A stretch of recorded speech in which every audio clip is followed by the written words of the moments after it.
ভালোই লাগে। ওকে, anyhow thank you Binas আপু ভিডিওটা আমাদের সাথে দেখার জন্য। আমরা তাহলে একটু মুমিন ভাইয়ের সাথে কথা বলি। কি অবস্থা কবির গাজীপুর ভাই, কেমন আছেন? আসসালামু আলাইকুম। আলহামদুলিল্লাহ ভালো। এই তো ভালো আছেন, আমরাও ভালো আছি। আচ্ছা কবির ভাই, আমি আমি আপনাকে করছিলাম, আমি আপনাকে আর কি যুক্ত করেছিলাম আজকে একটা পার্টিকুলার বিষয়ে কথা বলার জন্য আর কি। আমি আপনার সাথে নিয়ে কথা বলতে যাচ্ছিলাম, কোরআনের স্পষ্ট আয়াত এবং অস্পষ্ট আয়াত নিয়ে কথা বলতে যাচ্ছিলাম। বাট ওইটা বলার আগে আমরা যে ভিডিওটা দেখালাম, আপনি অনেক দেখেছেন, আপনি যদি চান ওইটা নিয়ে কিছুক্ষণ কথা বলতে পারেন, না হয় আমরা ডাইরেক্ট আলোচনায় চলে যেতে পারি। না, ওটা আমি দেখলাম,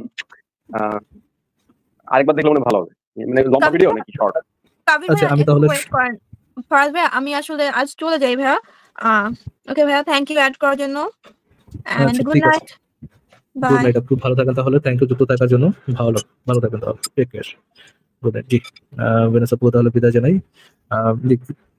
কবির ভাই, না ইউনুসকে নিউ ইয়র্ক টাইমসের একটা জিজ্ঞেস করেছিল, একজন ইন্টারভিউ জিজ্ঞেস করেছিল যে বাংলাদেশে যে পারসিকিউশন চলতেছে, মব জাস্টিস চলতেছে, মব ভায়োলেন্স চলতেছে, তো এখন ইউনুস কিভাবে ইনশিওর করবে যে যারা ভিন্ন পলিটিক্যাল আইডিওলজির বা পলিটিক্যালি মোটিভেটেড তারা জাস্টিস পাবে, এই জিনিসটাকে কিভাবে ইনশিওর করবে আর কি, ইউনুস এটা কিভাবে ইনশিওর করবে?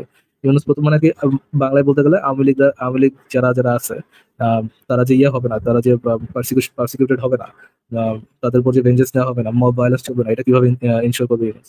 প্রথমে আর কি সে প্রথমবারে সে প্রশ্নটা করতে চাইছে, প্রথমবারে সে আর কি এই প্রশ্নটা ইগনোর করতে চাইছে। সেকেন্ড বার আবার এই কোশ্চেন জিজ্ঞেস করার পর সে বলছে যে এরকম কোনো কিছু হচ্ছেই না। বাট থার্ড বার যখন জিজ্ঞেস করা হয়েছে যে এরকম কিছু তো হচ্ছে, আমরা মব ভায়োলেন্স দেখতে পাচ্ছি দেশে, তো তখন বললো যে এটা গ্রেটলি এক্সাজারেটেড, মানে এটা যতটুকু হচ্ছে তার থেকে বেশি বাড়ায় বাড়ায় বলা হচ্ছে। আপনি কি ইউনুসের এই উত্তরের সাথে একমত কবির ভাই? কবির ভাই শুনতে পাচ্ছেন? সে অনেক টেকনিক্যাল, হ্যাঁ সে অনেক টেকনিক্যাল উত্তর দিচ্ছে।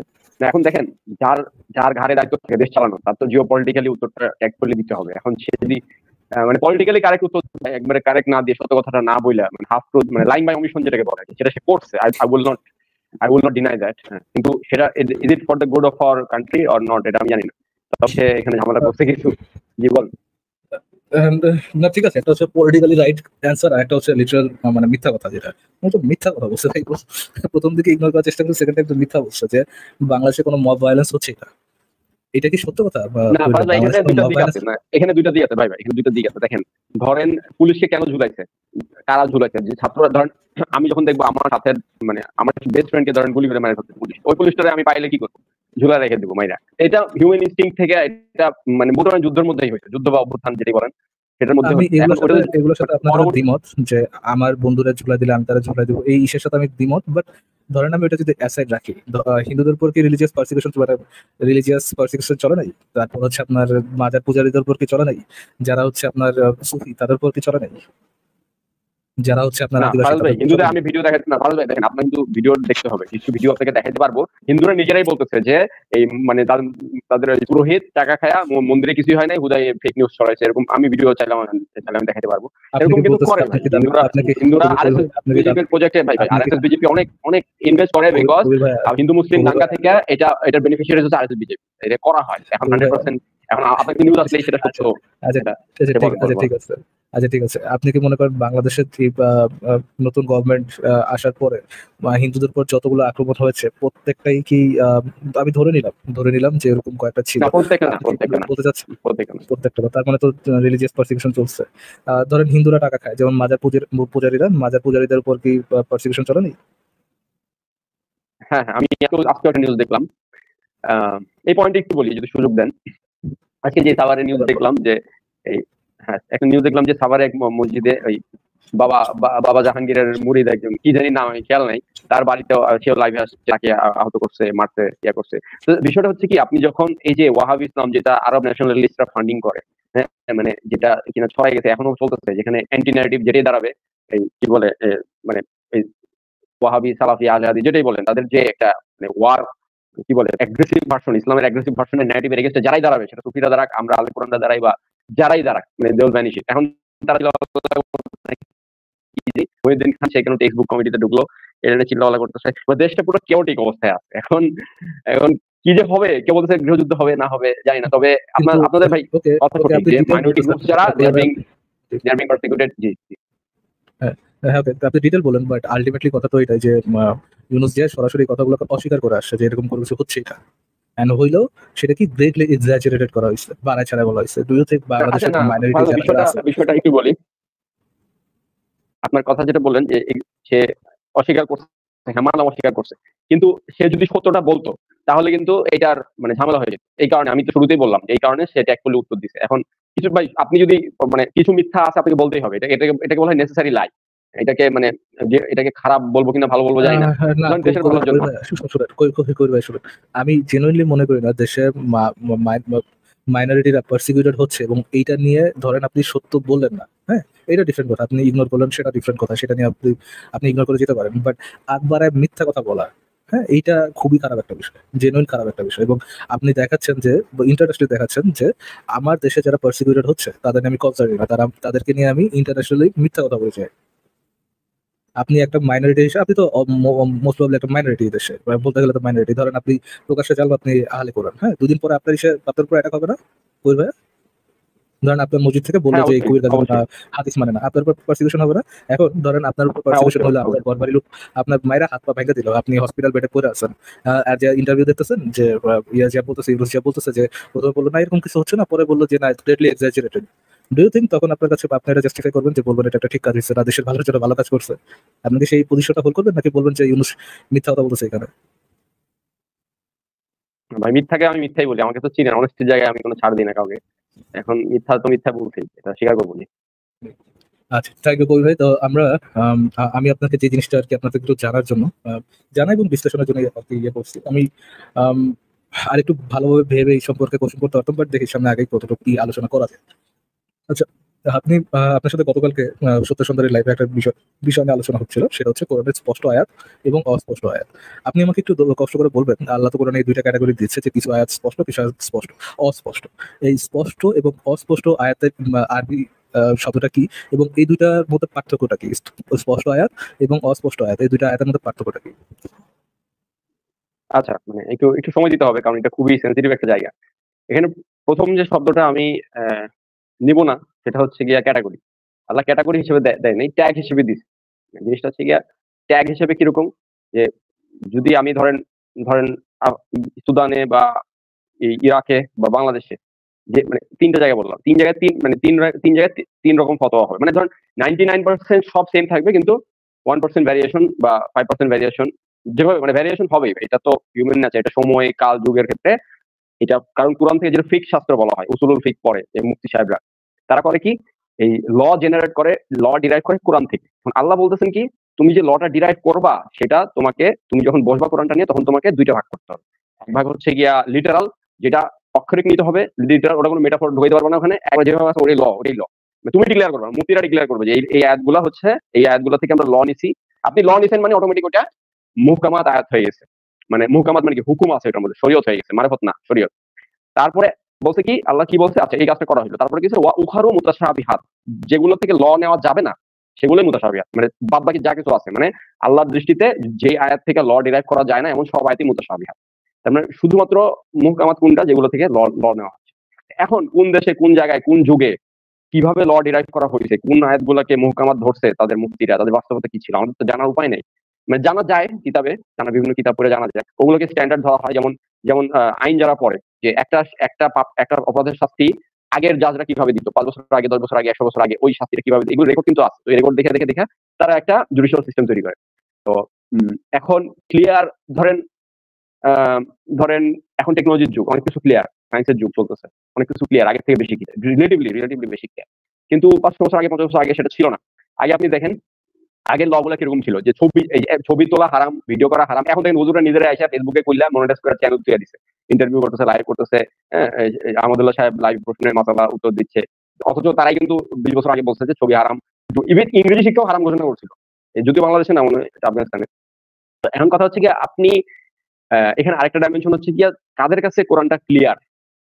কোরআনটা কিন্তু ক্লিয়ার না, কোরআনে অনেক প্যাচ আছে। কারণ প্যাচ কিরকম, কারণ কোন আয়াতের সাথে কোন আয়াতের আমরা যে বাজারে অনুবাদগুলো পাই, এই অনুবাদগুলো কিন্তু আপনার দেখবেন মানে একটার সাথে একটা কন্ট্রাডিক্ট করতেছে। মানে it is very very very very hard job যে 6000 আয়াত আছে, আমি এমন ভাবে অনুবাদ করবো যে বাকি 5999 ধরনের একটা যে কোনো একটা আয়াত অনুবাদ করতেছি আমি, আমাকে আই মাস্ট এনশিওর দ্যাট বাকি 5999 আয়াতের সাথে কন্ট্রাডিক্ট না করে। তার উপর আবার আরো আছে যারা হাদিস মানে তাদের তো আরো মানে একবারে মাথা নষ্ট, তাদের আরো এটাও মিলাইতে হয় যে কোনো হাদিসের সাথেও যাতে কন্ট্রাডিক্ট না করে। এখন কথা হচ্ছে কি, কোরআনের সাথে কন্ট্রাডিকশনের পার্টটা তারা বাদ দিয়ে নিজেদের আকীদা, ফিরকা, মাযহাব, হাদিস এগুলোর সাথে মিলে অনুবাদ করে বাজারে ছাড়ছে, যার ফলে দলাদলি সৃষ্টি হয়েছে। এখন এই যে কোরআন দিয়ে কোরআনের তাফসীর, কোরআনের ভিতরে 4 নম্বর 82 নম্বর আয়াতে আল্লাহ বলতেছেন যে এই কোরআনটা যদি আল্লাহ ব্যতীত অন্য কারো পক্ষ থেকে আসতো তাহলে তোমরা এটার মধ্যে অনেক বৈপরীত্য খুঁজে পাইতা। আমি কিন্তু একটা ডিবেট করছিলাম এটা নিয়ে, যে কোরআনে জন কুমার সাহেবের সাথে যে কোরআনে বৈপরীত্য নিয়ে, তো উনি দেখাইছিল যে এই আয়াতের সাথে আয়াত বিপরীত। পরে আমি ওগুলো আর কি খণ্ডন করছিলাম আর কি। জানি না কতটুকু আমার জ্ঞান কম পারছি, হয়তো আমার জায়গায় অন্য কেউ থাকলে আরো পারতো। তো বিষয়টা হচ্ছে গিয়া এই যে মানে বিষয়গুলা, এখন এই কাজগুলো করতে গেলে আপনার যদি সঠিকভাবে করেন তাহলে কোনো সবকিছু ক্লিয়ার হবে। যদি ভুল হয় তখন দেখবেন যে মানে ঝামেলা হয়। ঝামেলা মানে আপনার জিনিসটা আপনার কাছে সহজ না, আপনার কাছে স্পষ্ট না, আপনার কাছে ঝামেলা, দলাদলি, মারামারি, এগুলো লাগতেছে।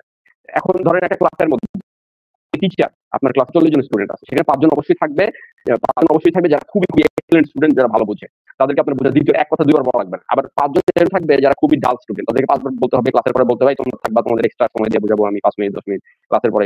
এখন নবীদের কাজ ছিল এটাই, যারা কম বুঝতো তাদেরকে আচ্ছা, কিছুটা স্পষ্ট করা। কবির ভাই, তাহলে তো আমার কাছে মানে জিনিসটা স্পষ্ট হলো না যে কোনটা স্পষ্ট আয়াত আর কোনটা অস্পষ্ট আয়াত। আপনি বলছেন যে অস্পষ্ট আয়াত আগে একটু এটা ক্লিয়ার করি। অস্পষ্ট আয়াত যেগুলো আছে সেটা সম্পর্কে কি কেউ বলতে পারবে যে এই কোরআনে এই আয়াতটা দ্বারা কি বোঝানো হয়েছে, এটা কি কেউ বলতে পারবে?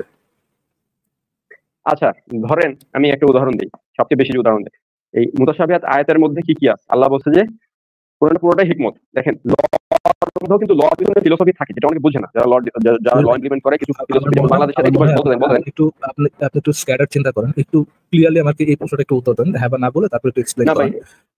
একটু আমি একটু একটু সহজ ঘুরে করে আনতে হবে। আমার জন্য যেন সহজ হয় এবং দর্শকদের জন্য যদি সহজ হয়, এই জন্য আমি আর কি আপনার কাছে এই বিষয়টা একটু স্ট্রেট আপ জিজ্ঞেস করতেছি। কোরআনের যে অস্পষ্ট আয়াতগুলো আছে সেটা সম্পর্কে কি কেউ বলতে পারবে যে এই আয়াতে এই জিনিসটা মিন করা হয়েছে, এই আয়াত দ্বারা এই জিনিসটা মিন করছে আল্লাহ, এইটা কি কেউ বলতে পারবে নাকি এটা সবার কাছে অস্পষ্ট? দেখেন ভাই, ফার্স্ট অফ অল উত্তর হতে পারে যে হ্যাঁ, এটা বলতে পারবে কেউ কেউ, বা উত্তর হতে পারবে না যে এটা কি সম্পর্কে এই আয়াতে আল্লাহ কি মিন করছে এটা কেউ বলতে পারবে না। ডেফিনেটলি উত্তর দিতে মানে মানে জিনিসটা হচ্ছে যে এই আয়াত দ্বারা এটাই বুঝাইছে, এটা ডেফিনেট জিনিসটা হচ্ছে গিয়ে মাল্টিপল জিনিস বুঝাইতে পারে। একটা আয়াত 5টা জিনিস বুঝাইতে পারে, 5টাই কারেক্ট হতে পারে। অস্পষ্ট আয়াত দ্বারা মাল্টিপল জিনিস বুঝাতে পারে। ওকে, তাহলে স্পষ্ট আয়াত মানে এটা কিন্তু যখন আপনি স্পষ্ট আয়াতের একটাই হইতে হবে, স্পষ্ট যেটা মুহকামাত ওটা একটাই অনুবাদ করতে পারবেন। লিটারাল বললাম না, শব্দটা হচ্ছে গিয়ে আমি শুরুতে বলছি যে লিটারাল। ডিকশনারি মিনিং বসাই দিতে হবে। জি জি, ওকে।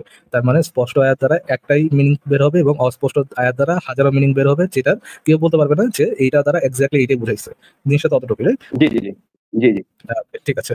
তাহলে না আমি আরো একটু ক্লিয়ার করি ভাই, দর্শকদের এই পয়েন্টটা আরো একটু ক্লিয়ারিফাই করি, জিনিসটা দেখেন যে আপনি ল ডিরাইভ করছেন, আমি শুরুতেই বলছি যেখান থেকে ল নেওয়া হবে মুহকামাত আয়াত, ল ডিরাইভ করে ফেলছেন। এখন ল যদি অস্পষ্ট থাকে ভাই, ওটা ল তো কেউ বুঝবেই না, যে ল বুঝবেই না সে মানবে কেমনে? তো লটা একবারে ক্লিয়ার কাট একটাই হইতে হবে এবং এটা ডিকশনারি মিনিং হইতে হবে, মানে এটা কেউ মেটাফর ঢুকাইতে পারবে না। যেমন তোমরা চুরি করো না, চুরির জায়গায় অনেক কিছু ঢুকাইতে পারবে না। তোমরা রোজা রাখা বলতে ফাস্টিং যেটা শরীয়তে আছে ওইটাই লিটারাল ফিজিক্যাল, ওখানে কেউ মেটাফর ঢুকাইতে পারবে না। কি বলেন? Thank you very much. তাহলে আমরা কি জানলাম? আমরা দুইটা জিনিস মানে কয়েকটা জিনিস জানলাম। একটা হচ্ছে অস্পষ্ট আয়াত কোনটা। অস্পষ্ট আয়াত হচ্ছে সেই সকল আয়াত যে সকল আয়াতের মাল্টিপল মিনিং থাকতে পারে। সেকেন্ড অফ অল, ওই মাল্টিপল মিনিং এর মধ্যে কেউ বলতে পারবে না যে এইটা এক্সাক্ট মিনিং। একজন বলতে পারে এটা মিনিং হতে পারে, ওটা মিনিং হতে পারে, সবাই সবার অপিনিয়ন দিতে পারে, কিন্তু কেউ এক্স্যাক্টলি বলতে পারবে না যে এই আয়াতটা তার এটা বোঝানো হয়েছে। সেকেন্ডলি, আমরা স্পষ্ট আয়াত সম্পর্কে যে জিনিসটা জানলাম, স্পষ্ট আয়াতের একটাই মিনিং হবে এবং এই মিনিংটা এক একজনের কাছে এক এক রকম হতে পারবে না, সবার কাছে একই রকম থাকবে। ঠিক আছে কবিরাজি ভাই? জি জি, সেটা ল সবার কাছে সবাই বুঝবে, সবাই বুঝবে, স্পষ্ট হবে, সবার কাছে স্পষ্ট হইতে হবে, ক্লিয়ার হইতে হবে, ল হইতে হবে ওইটা। জি, ওটা থেকে ল আসবে এবং স্পষ্ট আয়াতগুলো থেকে ল আসবে। ওকে, থ্যাংক ইউ ভেরি মাচ। আচ্ছা কবির ভাই, আমাদের সাথে আসিফ ভাই যুক্ত হয়েছে, আমি আসিফ ভাইকে একটু অ্যাড করবো। উনি আপনার সাথে খুব বেশি কথা বলবো না, বাট আমি একটু অ্যাড করি। আসিফ ভাই, আপনি যদি ফ্রি থাকেন প্লিজ একটু যুক্ত হয়ে যান। আপনারই লাইভ ভাই, আপনারই পেজ ইউটিউবে হচ্ছে। থ্যাংক ইউ আসিফ ভাই, thank you, welcome to your own YouTube live show. আচ্ছা, নো প্রবলেম, বলেন আপনার কথা বলেন, আমি শুনি। তো আসিফ ভাই, আমরা কোরআনের স্পষ্ট আয়াত এবং অস্পষ্ট আয়াত নিয়ে কথা বলছিলাম। মুতাশাবিহাত আরেকটা যেন কি কবি ভাই? আপনি লিটারাল বলতে পারেন, শরীয়ত মারিফাত বলতে পারেন, একই জিনিস, কাহিনী একই। জি, জি। তার মানে আমরা ২ টা আয়াত মুহকামাত এবং মুতাশাবিহাত। কবির ভাই থেকে আমরা আলোচনা করে যে জিনিসটা বুঝলাম সেটা হচ্ছে মুতাশাবিহাতের মাল্টিপল মিনিং থাকতে পারে এবং কেউ বলতে পারবে না ওটার এক্সাক্ট মিনিংটা কোনটা। সবাই নিজের অপিনিয়ন দিতে পারবে কিন্তু কেউ বলতে পারবে না এটা বলতে এটাই বোঝানো হয়েছে। আর মুহকামাত যে আয়াতটা আছে বা স্পষ্ট যে আয়াতগুলো আছে সেটার মানে হচ্ছে আম সবার কাছে স্পষ্ট থাকবে এবং ওইটা দ্বারা আইন করা হবে এবং ওইটার কোনো ভিন্ন ইন্টারপ্রিটেশন থাকবে না। অতটুকু আমরা বুঝতে পারছি। ঠিক আছে আসিফ ভাই? আপনি মানে আমরা বেসিক্যালি যেটা জানি সেটাই আরকি কবির ভাই আমাদের সাথে এগ্রি করলো আরকি। তো হ্যাঁ। আমি আসিফ ভাই গতকালকে কবির ভাইয়ের সাথে আলোচনা করতেছিলাম আমাদের সবার ফেভারিট নিতে পারলে দিতে হবে যে আয়াতটা আছে সূরা তালাকের আয়াত ৪ নিয়ে। ঠিক আছে? তো সূরা তালাকের আয়াত ৪ নিয়ে ওইখান থেকে তো একটা ল আসে, তাই না? একটা আইন আসে। আইনটা কি? যে আইনটা পাওয়া যায় যে অপ্রাপ্তবয়স্ক বাচ্চার সাথে বিয়ে এবং যৌন সঙ্গম ২ টাই হালাল এবং তাদের কিভাবে তালাক দিতে হবে সেই বিষয়টা সূরা তালাকের ৪ নম্বর আয়াতে বর্ণনা করা হয়েছে। তো কবির একই ভাই সাথে ৩৩ নম্বর সূরার ৩৯ নম্বর আয়াত সহ এই ২ টা একসাথে পড়তে হবে। জি, জি, জি, জি। ৩৩ নম্বর সূরা ৩৯ নম্বর আয়াত এটার সাথে ইনক্লুডেড। তো কবির ভাইয়া এই সূরা তালাকের ৪ নম্বর আয়াত এটা তো স্পষ্ট আয়াত, তাই না? জি, জি, জি। এখান আচ্ছা, থেকে তাহলে সূরা ল নেওয়া এখান হচ্ছে। থেকে জি, বলেন, বলেন।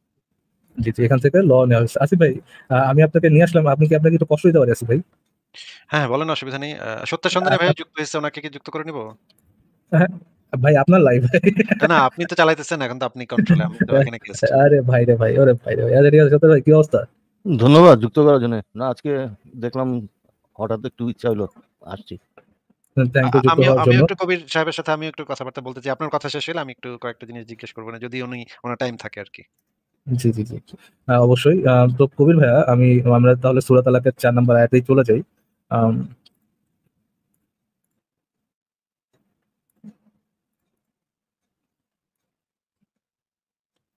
এটা হচ্ছে সূরা তালাকের আয়াত ৪। একটু জুম করে দেই। হুম। আচ্ছা আমি আমি এটা না দেখায় থেকে দেখি।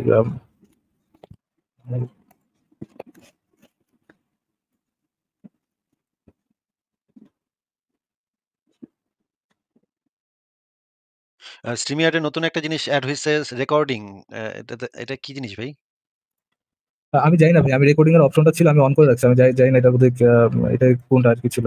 এটা লাইভ রেকর্ডেড হচ্ছে কিনা আমি বুঝতে পারতেছি না আরকি। I thought এই ডিলিটের একটা বিষয় ছিল তো আসিফ ভাই। বুঝছেন ওই যে যেই ঘটনা ঘটছিল কয়েকদিন ধরে। তো ওইটা আচ্ছা, এড়ানোর জন্য আরকি ওটা অপশনটা অন করে রাখছিলাম। আচ্ছা, ভালো করছেন। আচ্ছা, তো এই যে সূরা তালাকের আয়াত ৪ দেখা যাচ্ছে।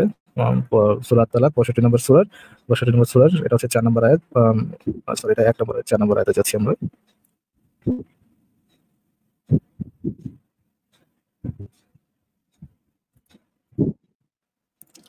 আচ্ছা। আচ্ছা কবির ভাই তো আমাদেরকে একটু এই আয়াত থেকে আমাদেরকে একটু পড়ে বুঝায় দেন তো এই আয়াতে অ্যাকচুয়ালি কি বলা হয়েছে?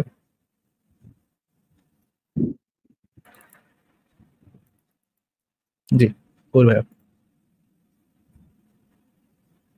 What just happened? What what happened? What just happened? কবির ভাই চলে গেল? না আসিফ ভাই মানে আমি এই আয়াতটা বের করার কারণটা হচ্ছে আম কবির ভাইয়া সত্য সুন্দরী ভাইয়া লাইভে যেয়ে বলতেছিল যে এই আয়াত দ্বারা কখনোই এবং কবির ভাই হচ্ছে একজন আহলে কোরআন। বুঝতে পারছেন? তো উনার মতে হচ্ছে আচ্ছা কবির ভাই আসছেন। আবার আসছে। আচ্ছা কবির ভাই আপনি শুনতে পাচ্ছেন? কবির ভাই আপনি কি শুনতে পাচ্ছেন?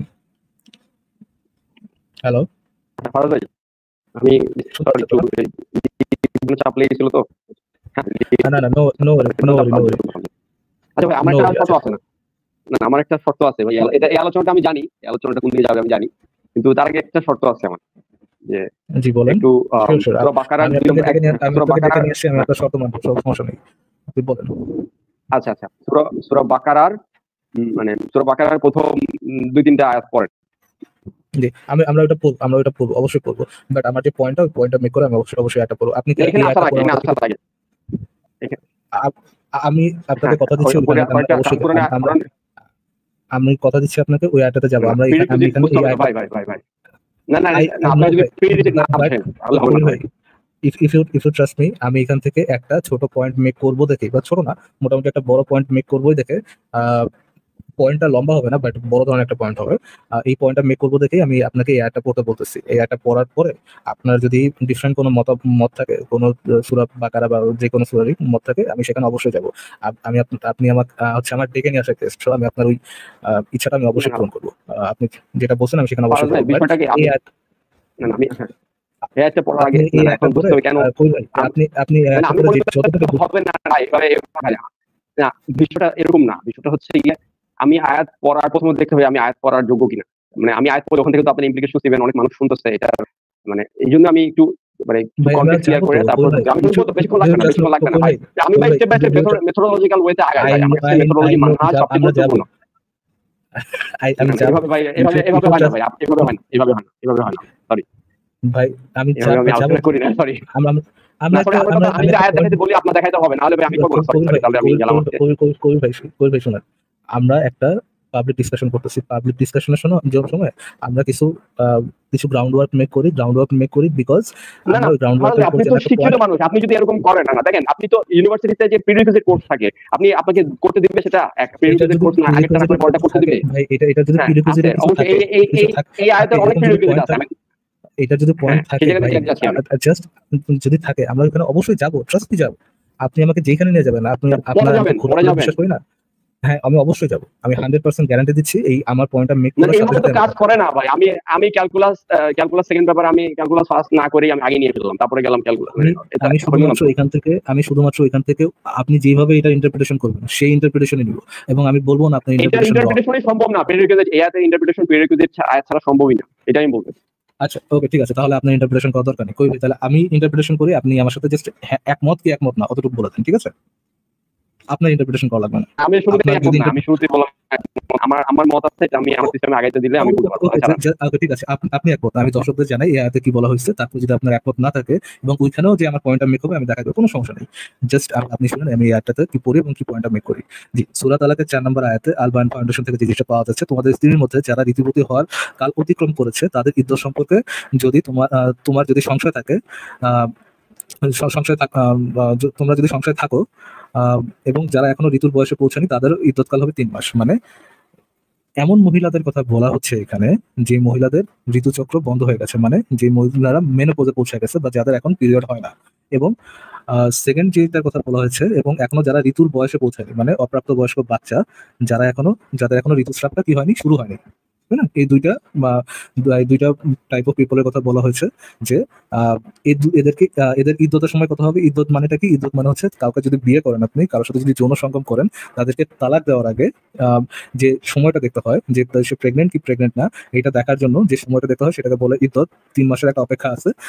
আর যেহেতু আপনাদের মধ্যে সেক্স হয়ে গেছে, সে প্রেগনেন্ট কিনা তালাক দেওয়ার আগে এটা দেখার জন্য যে ওয়েটিং পিরিয়ডটা থাকে সেটাকে বলা হয় ইদ্যত। তো এখানে যে বিষয়টা বলা যে এবং না যারা ভাই এখন ভাই ঋতুর ভাই ভাই বয়সে ভাই আয়াতে তালাক শব্দটা দেখান, না না আয়াতে তালাক শব্দটা দেখান, সেক্স শব্দটা দেখান, মানে আপনার তো এখানে শব্দটা একমত দেখান তো। হওয়ার দরকার নাই।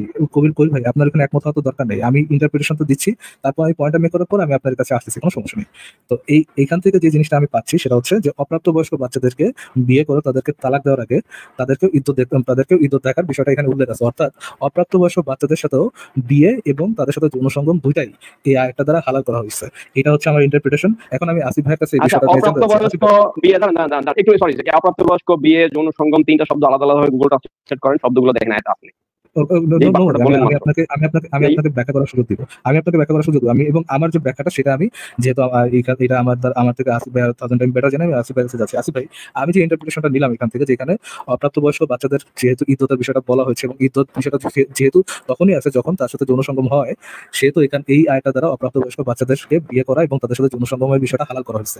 এই বিষয়টা কি আমি ভুল বললাম, বা এই বিষয়টাকে আমার নিজস্ব ইন্টারপ্রিটেশন, নাকি এইটার ইসলামিক বেস আছে? আপনি কি এটা একটু বলবেন আসিফ ভাই?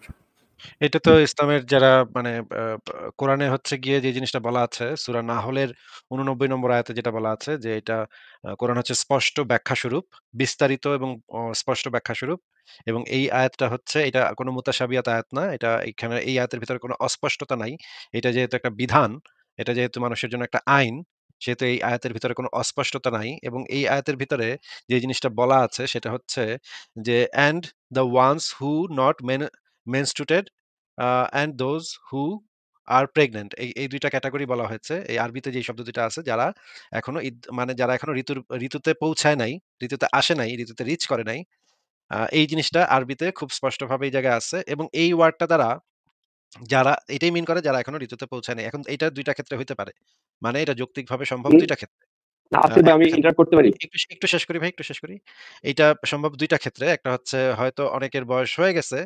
হয়তো অনেকের শারীরিক সমস্যা হয়। শারীরিক সমস্যার কারণে হয়তো ২৫-২৬ বছরের বয়স হয়ে গেছে। কিন্তু এখনো সেই জিনিসটা হয় নাই। ওই জিনিসটা শারীরিক ইসের কারণে হয় নাই। এবং আরেকটা হইতে পারে কোন একটা শারীরিক যেটা সমস্যার মেইন কারণে স্ট্রিম, তার হয় নাই। যেটা মেইন স্ট্রিম, এটা মেইন স্ট্রিম না আসলে যেটা এটা বললেন আপনি, এটা মেইন স্ট্রিম এটা না, মেইন মেইনস্ট্রিম না। স্ট্রিমটা যেটা এটা খুবই সামান্য পার্সেন্টেজের কিছু মানুষের এই ধরনের ঘটনা ঘটতে পারে। এটা রেয়ার কেস হয়, হওয়া সম্ভব।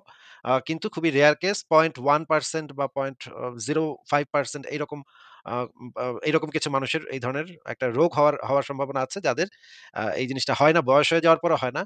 আর আরেকটা হচ্ছে ক্যাটেগরি হচ্ছে বাচ্চা যাদের এখনো সেই জিনিসটা হয় নাই। সেই জিনিসটার বয়সই তারা পৌঁছায় নাই। এখন এই আয়াতটার যে প্রেক্ষাপট এবং পরিপ্রেক্ষিত সমস্ত কিছু এনালাইসিস করে আ আ পৃথিবীর এই যে সমস্ত যেমন আসিফ ভাই ক্লাসিক্যাল প্রিন্সেসের স্কলার ওস্তাদ জি আসিফ ভাই, যেমন এই যে আমাদের প্রিন্সেসের ওস্তাদ তাফসিরে জাকারিয়া আর কি, জাকারিয়া সাহেবের যিনি হচ্ছে আমাদের প্রিন্সেসের ওস্তাদ, ওনার তাফসিরের মধ্যে এটা লেখা যে এখনো হায়েজ আসা শুরু হয়নি তাদেরও আচ্ছা, ইতর তাফসীর বাদ আলোচ্য দেন, আয়াত। তাফসীর বাদ দেন ভাই, একটু ভাই আমি একটু ভাই আমি আপনাকে আসিফের সাথে কথা ব্যাখ্যা বলবো। করা কবির ভাই, কথা কবির ভাই বলবো ভাই, এভাবে কবির কথা ভাই না বলতে দাও ভাই। কবির ভাই এটা একটা এক্সপেক্ট করি নাই, সেকেন্ড, ঠিক আছে? হলো ভাই শুনুন, আমি আপনাকে ব্যাখ্যা করার সুযোগ দিয়েছিলাম, আপনি বলছেন এই আয়াতে আসার আগে আপনার ভিন্ন একটা আয়াত পড়ে তারপর এখানে আসতে হবে। আপনি এখন আইসেন না, আপনাকে সুযোগ দিয়েছিলাম, আপনি সুযোগটা নেন নাই, আমি আপনাকে সুযোগটা আবার দিব। আরে কি আপনি যখন আশ্চর্য রে সুযোগ বাবা, আসবে আমি আপনারা আপনাকে সুযোগ এখানে দিব বলেন তো কোরআনের ভাই। আয়াত, কোরআনের আয়াতের ব্যাখ্যা। আচ্ছা বলেন, শেষ করেন। আপনি যখন ব্যাখ্যা করার জন্য আপনার প্রি রিকোয়ারমেন্ট আছে, আপনার প্রি রিকোয়ারমেন্ট এনে তারপর আমি আপনাকে ব্যাখ্যা করার পুরোটা ব্যাখ্যা করার সুযোগ দেবো। আমি আপনাকে কথা যেহেতু দিয়েছি দিব আপনাকে, বাট এখন তো ব্যাখ্যাটা আমরা করতেছি, আপনি তো বলে দিচ্ছেন ব্যাখ্যা করার আগে আমাদের যে আমাদের এই ব্যাখ্যার সাথে আপনি একমত না, রাইট? এখন তাহলে তো আমাদের ডিস্টার্ব করার দরকার নেই, আপনি তো বলে দিচ্ছেন এটার সাথে আপনি একমত না। জি আসিফ ভাই, তাহলে আপনি একটু বলেন, তারপর ওনার ব্যাখ্যা করার তো যখন সুযোগ আসবে আমি ওনাকে পুরোটাই দিব আর কি। জি বলেন তো আসিফ। যেটা বলতেছিলাম যে এই যে ভাই ২ টা এটার উত্তর ক্যাটেগরি হইতে পারে। আমি এইটার উত্তর আমি 10 সেকেন্ডে দিতে পারবো, 10 সেকেন্ডে। এই আয়াতের সমস্যার আচ্ছা সমাধান 10 দিয়েন সেকেন্ড লাগবে। অসুবিধা নেই। আপনি দিয়েন, অসুবিধা নেই। আমি আপনাকে 10 মিনিট দিব, কোনো সমস্যা নেই, আপনি পুরোটাই দিন, 10 মিনিট লাগবে না, 10 সেকেন্ড লাগবে না, 10 মিনিটই দিব। জি আসিফ। তো এই জিনিসটা দ্বারা যে মানে প্রাচীন যুগের যে আলেমরা এবং মুহাম্মদের যারা সাহাবী যারা ছিল তাদের যে বক্তব্য পাওয়া গেছে এবং একদম 99.99 ক্লাসিক্যাল তাফসীরে এই জিনিসটাই বলা আছে যে এই জিনিসটা এই সূরাটা নাজিলের প্রেক্ষাপটটাই ছিল এরকম যে কিছু লোক এসে জিজ্ঞেস করছিল যে অপ্রাপ্তবয়স্ক মেয়েদের বেলায় কি হবে? এবং যারা বেশি বয়স হয়ে গেছে তাদের বেলায় কি হবে? তখন মুহাম্মদ এই কথাটা বলছিল যদি এখনো হায়েজ না পৌঁছায় থাকে তাহলে এই আয়াতটা সেই সময় নাজিল হয়েছিল। তাহলে যদি এই আয়াতটার অর্থ যদি অন্য কিছু হয়, তাহলে বুঝতে হবে যে এবং ইসলামী শরীয়তের আইন ৪ মাযহাবের ৪ ইমাম এবং বাদবাকি যারা আছে, ইসলামের যত বড় স্কলার আছে, এই পর্যন্ত যত বড় স্কলার আসছে ১৪৫০ বছর ধরে, এটা ইনফেক্ট এটা একটা শরিয়া আইন। এই বিষয়ে কোনো আ দ্বিধা-দ্বন্দ্ব নাই আলেমদের ভিতরে যে এই আয়াতটা ওই বাচ্চা মেয়েদের বেলাতেই নাজিল হয়েছিল।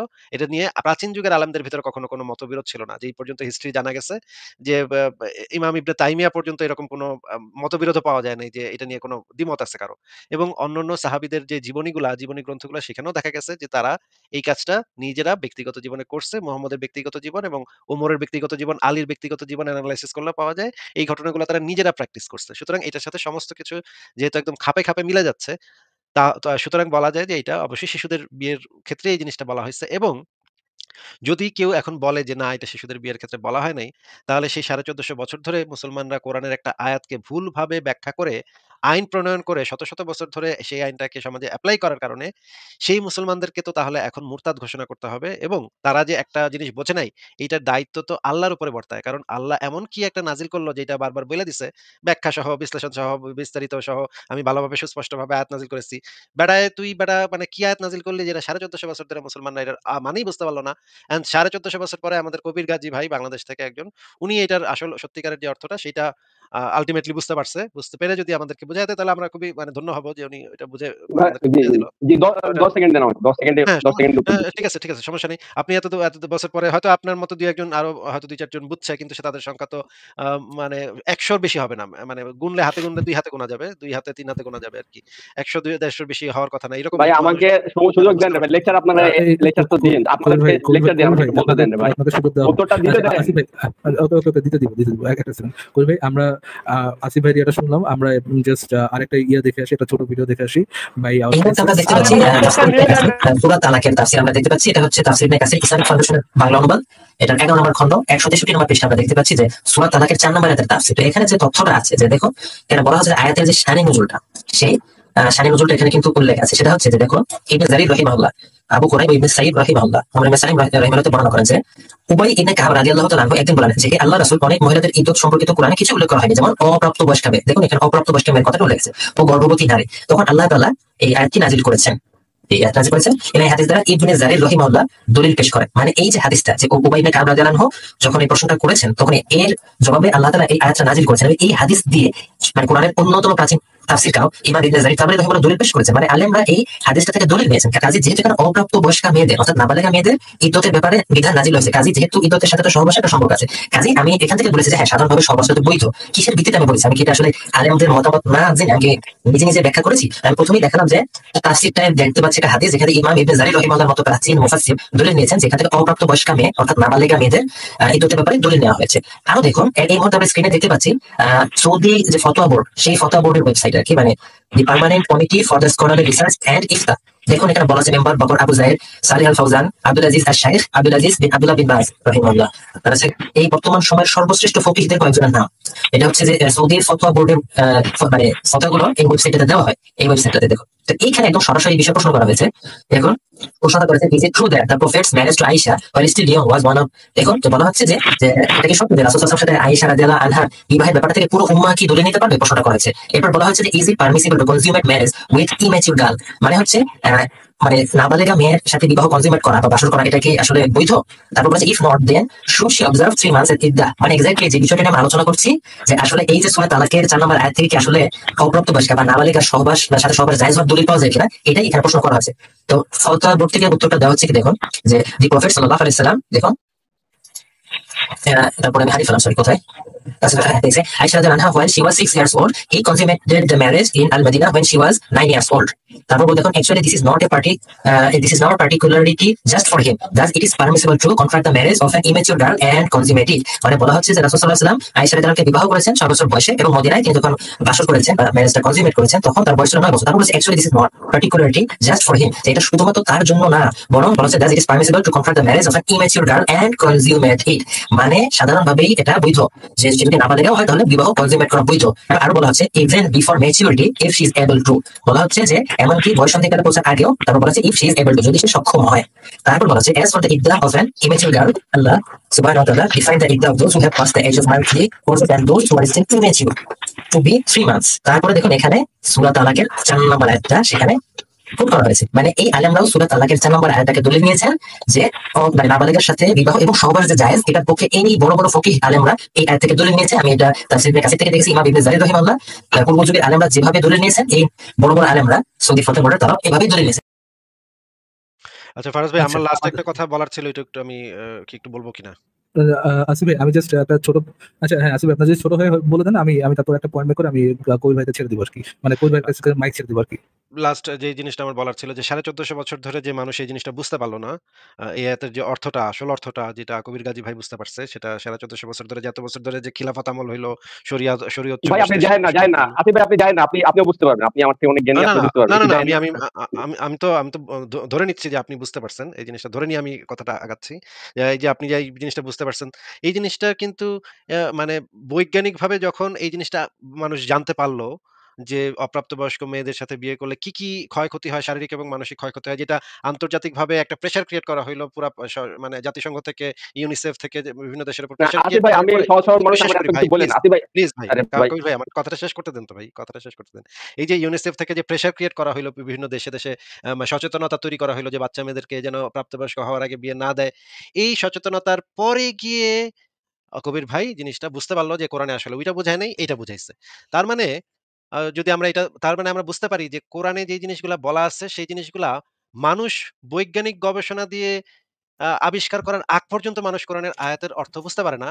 যখন মানুষ আসলে জ্ঞান বিজ্ঞান দিয়ে জিনিসগুলা এনালাইসিস করতে পারে, তাদের কাছে যথেষ্ট পরিমাণ ডেটা থাকে এবং যথেষ্ট পরিমাণ গবেষণা থাকে, তখন আসলে কোরআনের মূল অর্থটা যদি বাইর করা যায়। এর আগ পর্যন্ত যদি কোরআনের একটা ভুল অর্থ দিয়ে পৃথিবী চলে, তাহলে এই বালের কোরআন দিয়ে আমি করবোটা কি? যে এই বালের কোরআন এর কোনো অর্থ হয় না না, যে আরে বালের কোরআন ভাই কোনো আচ্ছা, আমরা ঠিক উত্তরটা আছে, 10 সেকেন্ড চাইছি, আপনারা এত শেষ করি দৌড়াইতেছেন শেষ কেন? করি 10 সেকেন্ড শেষ করি ভাই চাইছি শেষ ভাই, করি দৌড়াইতেছেন ভাইরে কেন? ভাইরে ভাইরে শেষ করি, আমি তো দৌড়াইতেছি না। ভয় পাইতেছেন নাকি? আমার ভয় কথাটা পাইতেছেন? শুনেন, ভয় আমার কথাটা পাইতেছেন? শুনেন। হ্যাঁ ভাই, অনেক ভয় পাচ্ছি। আপনাকে ভয় না পাওয়ার উপায় আছে? আচ্ছা, যে জিনিসটা এইভাবে আমি বলতেছি কই ভাই এভাবে বলেন না। আসিফ ভাই প্লিজ। যে জিনিসটা বলতেছি যে এই বালের কোরআন দিয়ে আমি করবোটা কি? যে এই বালের কোরআন এর অর্থই বোঝা যায় না সারা না, জগতের সমস্ত বালের মানুষের কোরআন মধ্যে। কেন বললো ভাই? না, আমি কিন্তু ভদ্র ছিলাম এতক্ষণ। না, এই মানে বালের কোরআন আপনাকে তো বলেন আমি না। কিছু বলিনি, উত্তরটা আপনাকে দিতে তো আমি দেন 10 কিছু সেকেন্ড, বলিনি। তারপর গালি আপনাকে তো গালি আমি কিছু আমাকে বলিনি। গালি দিয়েন ভাই। আসিফ ভাই, বালের কোরআন বললে আমি ঠিক আছে, ঠিক আছে। আশ্চর্য। না ভাই, ভদ্র থাকেন। আসিফ ভাই, আপনি ভদ্র মানুষ, আপনাকে আরে সম্মান আমি করে। হ্যাঁ, আমি বলতেছি, কোরআন আমার বলতেছি, কাছে আমি কোরআন বলতেছি, আমার আমি কাছে একটা বলতেছি আসিফ ভাই। জঘন্য নোংরা কিতাব। যেহেতু এটাকে আমি কেন সম্মান করতে যাবো ভাই? আসিফ ভাই, অফকোর্স আমি আপনার সাথে মানে কোনোভাবে দ্বিমত না। বাট দ্য থিং ইজ আচ্ছা, আমার সাথে যেহেতু 10 সেকেন্ড কথা বলেন। আসিফ কবির ভাই আমার ভাইকে সাথে 10 সেকেন্ড কথা বলেন। 10 সেকেন্ড। আমি ইয়েস আমি বলতে আমি আপনাকে আমি আপনাকে সুযোগ দিচ্ছি। আসিফ ভাই, যেহেতু কবির ভাইয়াকে আমি নিজে ডেকে নিয়ে আসছি, সেহেতু বেচারা যেহেতু আনকমফোর্টেবল ফিল করতেছে, ওটা বলা দরকার নেই। বাট আপনার পয়েন্টটা মোটামুটি 100% ক্লিয়ার, এবং আপনার পয়েন্টের উপর বেস করে আমি একটা পয়েন্ট দিতাম। থ্যাংক ইউ, আপনি আরো অনেক ইজি করে দিচ্ছেন, এবং আমি পয়েন্টটা দিতাম। বাট আমি পয়েন্টটা মেক করার আগেও আই থিঙ্ক পয়েন্টটা মোটামুটি ক্লিয়ার সবার কাছে। বাট যদিও যারা ধরতে পারেনি, আমি আরো ক্লিয়ার করে দেবো। কবির ভাই, আমি আপনাকে সুযোগ দিচ্ছি। আপনার যদি ছোট কিছু বলার থাকে বলতে পারেন, এবং আমি আপনার যদি ফুল ব্যাখ্যা করার থাকে আমি আমার ভাই, পয়েন্টটা মেক করার পর এই আয়াতের প্রশ্নের উত্তর 10 সেকেন্ডে দিতে পারবো। এখনো 10টা সেকেন্ড দিতে জি, জি, পারতেছেন জি। না, আপনারা বালের লাইভ করেন। 10 দিচ্ছি, সেকেন্ড লাগবে দিচ্ছি, উত্তর দিচ্ছি, দিতে। দিচ্ছি। এই যে বলেন, এখন বলেন, প্লিজ বলেন। কই ভাই, আপনাকে দিচ্ছি যে বলেন। আচ্ছা, হিজরা আগে বিয়ে করে না? ওয়াল্লাতি, দাঁড়ান, আমি যেটা বলছি সেটার উপর থাকবো, লিটারাল। ওয়াল্লাতি ওয়াল্লাতি মিনান নিসা তিফলানা, নিসা মানে প্রাপ্তবয়স্ক না, মিনান নিসা, ওয়াল্লাতি মিনান নিসা লাম ইয়াহিদনা, যাদের কখনো মেনস্ট্রুয়েশন হয় নাই। হিজরা কি বিয়ে করে না? হিজরাতে ডিভোর্সের দরকার হয় না? আপনি খালি মানুষ, হিজরা মানুষ না। হিজরাতে ডিভোর্সের নিয়ম কোরআনে থাকবে না, এখানে আছে। উত্তর হয়ে গেছে। জি, হিজরাতে ডিভোর্স এটা। কই ভাই, শেষ আপনার বলেন। আর কিছু অ্যাড করতে চাইলে করতে পারেন। হার্মাফ্রোডাইটদের ডিভোর্সের বিধান এখানে আছে। আমি লিটারাল মিনিং নিছি, আমি কোথাও যাইনি, কোনো আয়াতও যাইনি আমি। উত্তর হয়ে গেছে। কারণ আপনি বালের কোরআন কেন বললেন, এটা পরে বলেন। আচ্ছা, ওটার জন্য আসিফ ভাইয়ের পক্ষ থেকে আমি আপনাকে সরি বলতেছি। বালের কোরআন বলার জন্য আমি আসিফ ভাইয়ের পক্ষ থেকে আমি সরি বলতেছি। আপনার কি কই ভাই আর কিছু বলার আছে? আমি আপনার যদি বলার না থাকে, আমি তাহলে আমার যে ফাইনাল পয়েন্টটা মেক করার, সেই পয়েন্টটা মেক করবো আর কি। আপনার কি আর কিছু বলার আছে কই ভাই? না, আমার কিছু বলার নেই। ওকে, থ্যাংক ইউ। তো দর্শক যারা দেখলেন, এতক্ষণ কবির ভাইয়ের সাথে প্রথম থেকে যে আলোচনা দেখলেন, ওটার উপর বেস করে আমি আমার লাস্ট পয়েন্টটা মেক করবো। কবির ভাইকে আমি ডেকে নিয়ে এসেছিলাম আজকে স্পষ্ট এবং অস্পষ্ট আয়াত নিয়ে আলোচনা করার জন্য। কোরআনে কিছু আয়াত স্পষ্ট, যে আয়াতের প্রথম আলোচনা থেকে আমি যেটা জানলাম, যে আয়াত থেকে আইন নেওয়া হবে, যে আয়াতগুলোর একটা মিনিং থাকবে, সবার কাছে স্পষ্ট হবে, এবং কিছু আয়াত থাকবে অস্পষ্ট, যে আয়াতের হাজারো মিনিং থাকতে পারে, এবং কোনটা সঠিক আইন, কোনটা সঠিক মিনিং ওটা কেউ বলতে পারবে না, এবং ওটা দ্বারা কোনো আইন করা হবে না। না, এইগুলো কিন্তু আমরা কবির ভাই থেকে ভেরিফাই করে নিচ্ছি আর কি। কবির ভাই আমাদের সাথে এখানে একমত হচ্ছে না। আসিফ ভাই, মাই পয়েন্ট ইজ, কবির ভাই মনে করেন এটা হচ্ছে সূরা তালাকের 4 নম্বর আয়াত হচ্ছে একটা স্পষ্ট আয়াত। কবির ভাই আগে স্বীকার করেছিলেন এটা হচ্ছে স্পষ্ট আয়াত, এবং এটা থেকে আইন নিতে হবে, এবং সবার জন্য আইনটা একই হবে। এই জিনিসটা স্পষ্ট কে মানে এই জিনিসটা কার দ্বারা, যে স্পষ্ট অস্পষ্ট, এই জিনিসটা হচ্ছে আল্লাহর দ্বারা। আল্লাহ নিজে বলেছে যে এই জিনিসগুলো মানে কোরআনের কিছু আয়াত স্পষ্ট, কিছু আয়াত অস্পষ্ট। এটা যদি স্পষ্ট আয়াত হয়, এটা থেকে যদি একটা আইনই হয়, তাহলে ওই একটা আইন, একটা বিধানের মধ্যে আমরা দেখতে পাচ্ছি কবির ভাই একটু আগে যেই প্রপোজিশনটা আমাদের কাছে মেক করলেন, যে একটাই আইন হবে, ওটা দ্বারা আইন হবে, এবং ওটার কোনো ভিন্ন ইন্টারপ্রিটেশন থাকবে না। কবির ভাই এখন নিজেই আমাদেরকে ব্যাখ্যা করে বলতেছেন যে ওটার মধ্যে কেন ভিন্ন ওটার মধ্যেও যে ভিন্ন ইন্টারপ্রিটেশন আছে। ফান্ডামেন্টাল যে কন্ট্রাডিকশন, মানে স্পষ্ট আয়াত অস্পষ্ট আয়াত, এটা যে একটা ফাতরামি। মুমিনরা যে তাদের ইচ্ছার মতো, তাদের মনের মতো যখনই যেটাকে স্পষ্ট বানাতে চায় সেটা স্পষ্ট বলে, যেটা অস্পষ্ট বলতে চায় সেটা অস্পষ্ট বলে, এবং স্পষ্ট আয়াত বলেও ওটার মধ্যে হাজারো না, কই ভাই, তাহলে 46 আয়াত জানেন তো? let me finish my point. স্পষ্ট আয়াত বলেও, এটা বলার পরেও যে ওই আয়াত থেকে একটাই আসবে, একটাই মিনিং আসবে, এবং ওই আয়াতের মধ্যে কোনো ডিসপিউট থাকবে না, ওই আয়াত দ্বারা আইন তৈরি হবে, ওইটা বলার পরেও তারাই নিজেরা বলেছে ওইটার কেন ভিন্ন ভ্যারিয়েশন আছে। আসিফ ভাই, তাহলে কি আলটিমেটলি স্পষ্ট আয়াত অস্পষ্ট আয়াতের কোনো মিনিং থাকে, নাকি স্পষ্ট আয়াতগুলো অস্পষ্ট আয়াতের মতোই বেক? আমি তো এখন মানে আমার কাছে যে পজিশনটাই, কবির কাজী সাহেবের পজিশনটাই আমার কাছে একেবারে টোটালি ডিসঅনেস্ট একটা পজিশন মনে হচ্ছে। হ্যাঁ, আমি আমার কাছে কিন্তু এই যে হবে মানে নাকি স্টুপিড পজিশন এটা? মুশফিক মিনারের পজিশনটা কিন্তু অন্তত পক্ষে অনেস্ট পজিশন, যদিও এটা আমার বিরুদ্ধে, কিন্তু এটা কিন্তু অনেস্ট মনে হয়। সে যেটা বুঝছে, এবং যারা মানে এই জায়গা দলিলগুলা থেকে যে সে যেটা বুঝছে সেটা বলতেছে। কিন্তু কবির গাজী ভাইয়ের পজিশনটা তো একদমই টোটালি ডিসঅনেস্ট একটা পজিশন মনে হয়। হ্যাঁ, মানে কিভাবে কনভিনিয়েন্স এর উপর বেস করে একটু যে ব্যাখ্যা করেন, একই ব্যাখ্যা সাথে করেন। আমি ব্যাখ্যা করে দিচ্ছি। একটু আগেও করলাম, আবার ব্যাখ্যা করে দিচ্ছি। আপনি বলতেছেন কোরআনের এই আয়াতটা স্পষ্ট, এবং এই আয়াত দ্বারা একটা ইন্টারপ্রিটেশন হবে, সবার জন্য একই ইন্টারপ্রিটেশন হবে, এটার কোনো ভিন্ন ইন্টারপ্রিটেশন থাকতে পারবে না, কারণ এটা দ্বারা আইন মেক করা হবে। আমি আপনাকে দেখাচ্ছি যে আপনাদের স্কলাররা এই আয়াত থেকে যে আইন নিছে, সকল স্পষ্ট আয়াত থেকে যে আইন নিছে, সেটাকেই আপনি স্পষ্ট বলে একমত হচ্ছেন না, আপনি এটার ভিন্ন ইন্টারপ্রিটেশন দিতেছেন। যেই প্রপোজিশনটা আপনি নিজে দিলেন, সেই প্রপোজিশনটাই আপনি ব্রেক করলেন। কবির ভাই, আমি জানি না এর থেকে সিম্পলি আপনাকে কিভাবে বুঝাবো। চ্যাটে কেউ যদি একটু লিখেন, আমি conversation কি কেউ একটু লিখেন যে আমি কি আমার পয়েন্টটা বোঝা কি যে আসিফ ভাই একটা second, আমার পয়েন্টটা কি বোঝা দর্শকদের জন্য টাফ হয়েছে কিনা, নাকি point is very clear enough? বলছে দেখি আমাকে ছোট মেয়ে বিয়ে করতে হবে, তারপর তার সাথে সেক্স করতে হবে, এটা বলতেছেন? আমি এই না, না, ধরনের কোনো ছেচল্লিশ point নয় করি আয়াতটা নাই। একটু শোনা কি বলছে এখানে? সেটা তো বলে নাই ভাই, সেটা বলে নাই কবির সাহেব, আপনাকে সেটা বলা হয় নাই ভাই। একটু ঠান্ডা মাথায় একটু বোঝেন যে ফারাজ ভাইয়ের হাইপার পয়েন্টটা হয় কি না, সেটা কই ভাই একটু একটু পানি খান, ঠান্ডা হন, এখানে হাইপার হওয়ার কিছু নাই। হাইপার হওয়ার ঠান্ডা হয়ে কিছু আমাদের নেই, হ্যাঁ? পয়েন্ট একটু বোঝান। আপনার পজিশন এবং আমাদের পজিশন কিন্তু এক, হ্যাঁ? ছোট মেয়েদের করা যাবে না। কিন্তু আপনার ইন্টারপ্রিটেশন এবং আমাদের ইন্টারপ্রিটেশন আলাদা। পজিশন এক, আমাদের পজিশন এক। এই বিষয়ে কোনো আমাদের ইন্টারপ্রিটেশন, ডাউট নেই। ওনাদের ইন্টারপ্রিটেশন উনি বলতেছে যে আয়াতের ভিন্ন ইন্টারপ্রিটেশন থাকা পসিবল, থাকা যাবে না। সেই আয়াতেই দেখতেছে ভিন্ন ইন্টারপ্রিটেশন আছে, সে নিজে আলাদা একটা ইন্টারপ্রিটেশন নিয়ে আসছে। না, না, না, আমাদের সে যে নিজে বলতেছে। পজিশনটা ফারাজ ভাই, আমাদের যে পজিশনটা যে বাচ্চা মেয়েদের ইয়া করা যাবে না, হ্যাঁ? এই পজিশনে হ্যাঁ, কবির এটাই তো। কাজের সাথে কিন্তু আমরা একমত, হ্যাঁ? এটা করা যাবে না। অফকোর্স, নিষিদ্ধ। এটা করা দণ্ডনীয় খারাপ, অপরাধ। এটা ডিসগাস্টিং। খারাপ। ডিসগাস্টিং। এগুলো হ্যাঁ, এই শিশু, বিষয়ে এগুলো হচ্ছে শিশু সুদান্য কাজ কাম, হ্যাঁ, হ্যাঁ। বিশ্রী এই কাজ বিষয়ে কাম, কোনো ইয়া এদের নাই। জুতা পিটা করা কিন্তু উচিত। কি জানি আসিফ কিন্তু ভাই আপনি বলছিলেন যে তাদেরকে পাইলে জুতা দিয়ে পিটাবেন না, কি জানি বলছিলেন? হ্যাঁ, এইটারে যারা সমর্থন করে সিরিয়াসলি ভাই, আমি ছিঁড়া জুতা দিয়ে বাইরা এদের দাঁতের হাড্ডি মানে মাড়ির হাড্ডি ভেঙে ফেলবো। এটা সত্য কথা। হ্যাঁ? যে এইগুলা যদি আমি কোনদিন সামনে পাই, আমি তখন কিন্তু মানে জঙ্গি হয়ে যাবো। বুঝছেন? এই যে আমি কিন্তু এত ভদ্র থাকবো না। ভায়োলেন্ট হয়ে এটা যাবেন, জঙ্গি হয়ে যাবেন না, ভায়োলেন্ট ভায়োলেন্ট হয়ে যাবেন। ভায়োলেন্ট হয়ে যাবো। হ্যাঁ, আমি কিন্তু এত ভদ্র থাকবো না। এটারে আমি মানে জুতা দিয়ে বাইরে আমি রক্ত বের করতে চাই। মানে সত্যি। হ্যাঁ? এই যারা হচ্ছে শিশুদের সাথে এটা করতে চায়, এদেরকে আমি মানে এটা আমি সবচাইতে ভয়ংকর ক্রাইম বলে মনে করি। আচ্ছা, আসিফ ভাই আমি জাস্ট একটা ছোট কথা বলি, যারা আমার পয়েন্টটা যদি বুঝতে পারেন তাহলে একটু লিখেন যে পয়েন্টটা ক্লিয়ার এনাফ, আর যদি না বুঝেন তাহলে একটু বলেন যে পয়েন্টটা ক্লিয়ার না, আমি আরেকবার বোঝানোর চেষ্টা করবো। যারা দেখতেছেন প্লিজ একটু কমেন্ট করেন যে আমার পয়েন্টটা কি ক্লিয়ার এনাফ ছিল, কি ক্লিয়ার এনাফ ছিল না। জি আসিফ। আমি কবির গাজী ভাইকে আবার আপনার পয়েন্টটা আবার একটু বোঝানোর চেষ্টা করি। কবির গাজী ভাই, আপনি তো বলছেন যে এই যে আইন বা বিধান প্রণয়ন যে আয়াতগুলা থেকে হয়, সেই আয়াতগুলা স্পষ্ট আয়াত, তাই না? কবির গাজী ভাই, এটা আপনি বলছিলেন না? কবির গাজী সাহেব, আপনি কি শুনতে পাচ্ছেন? হ্যাঁ, জি, জি। আমি বলছিলাম মেটাফোর হইতে হবে না, ডিকশনারি থেকে মিনিং নিতে হবে। স্পষ্ট মিনিং থেকে নিতে হবে। আমি তো মানে সেটা এই বললাম। যেই স্পষ্ট আয়াতগুলা আমি সেইগুলা কোনো নিয়ে তো কোনো ডিসপিউট থাকতে পারে না, তাই না?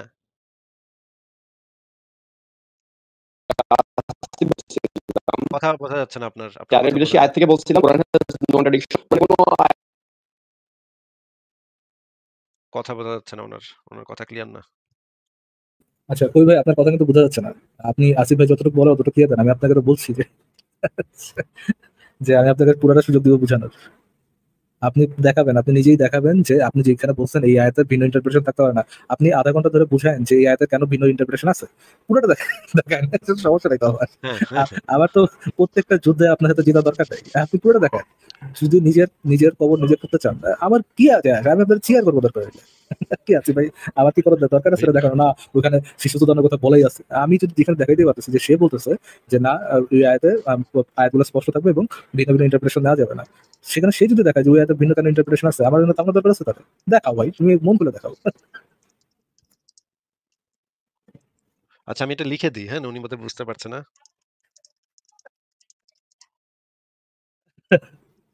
কি সময় আছে ভাই, মানে বাংলা কথা মানুষ বুঝে না, এটা কোনো কথা?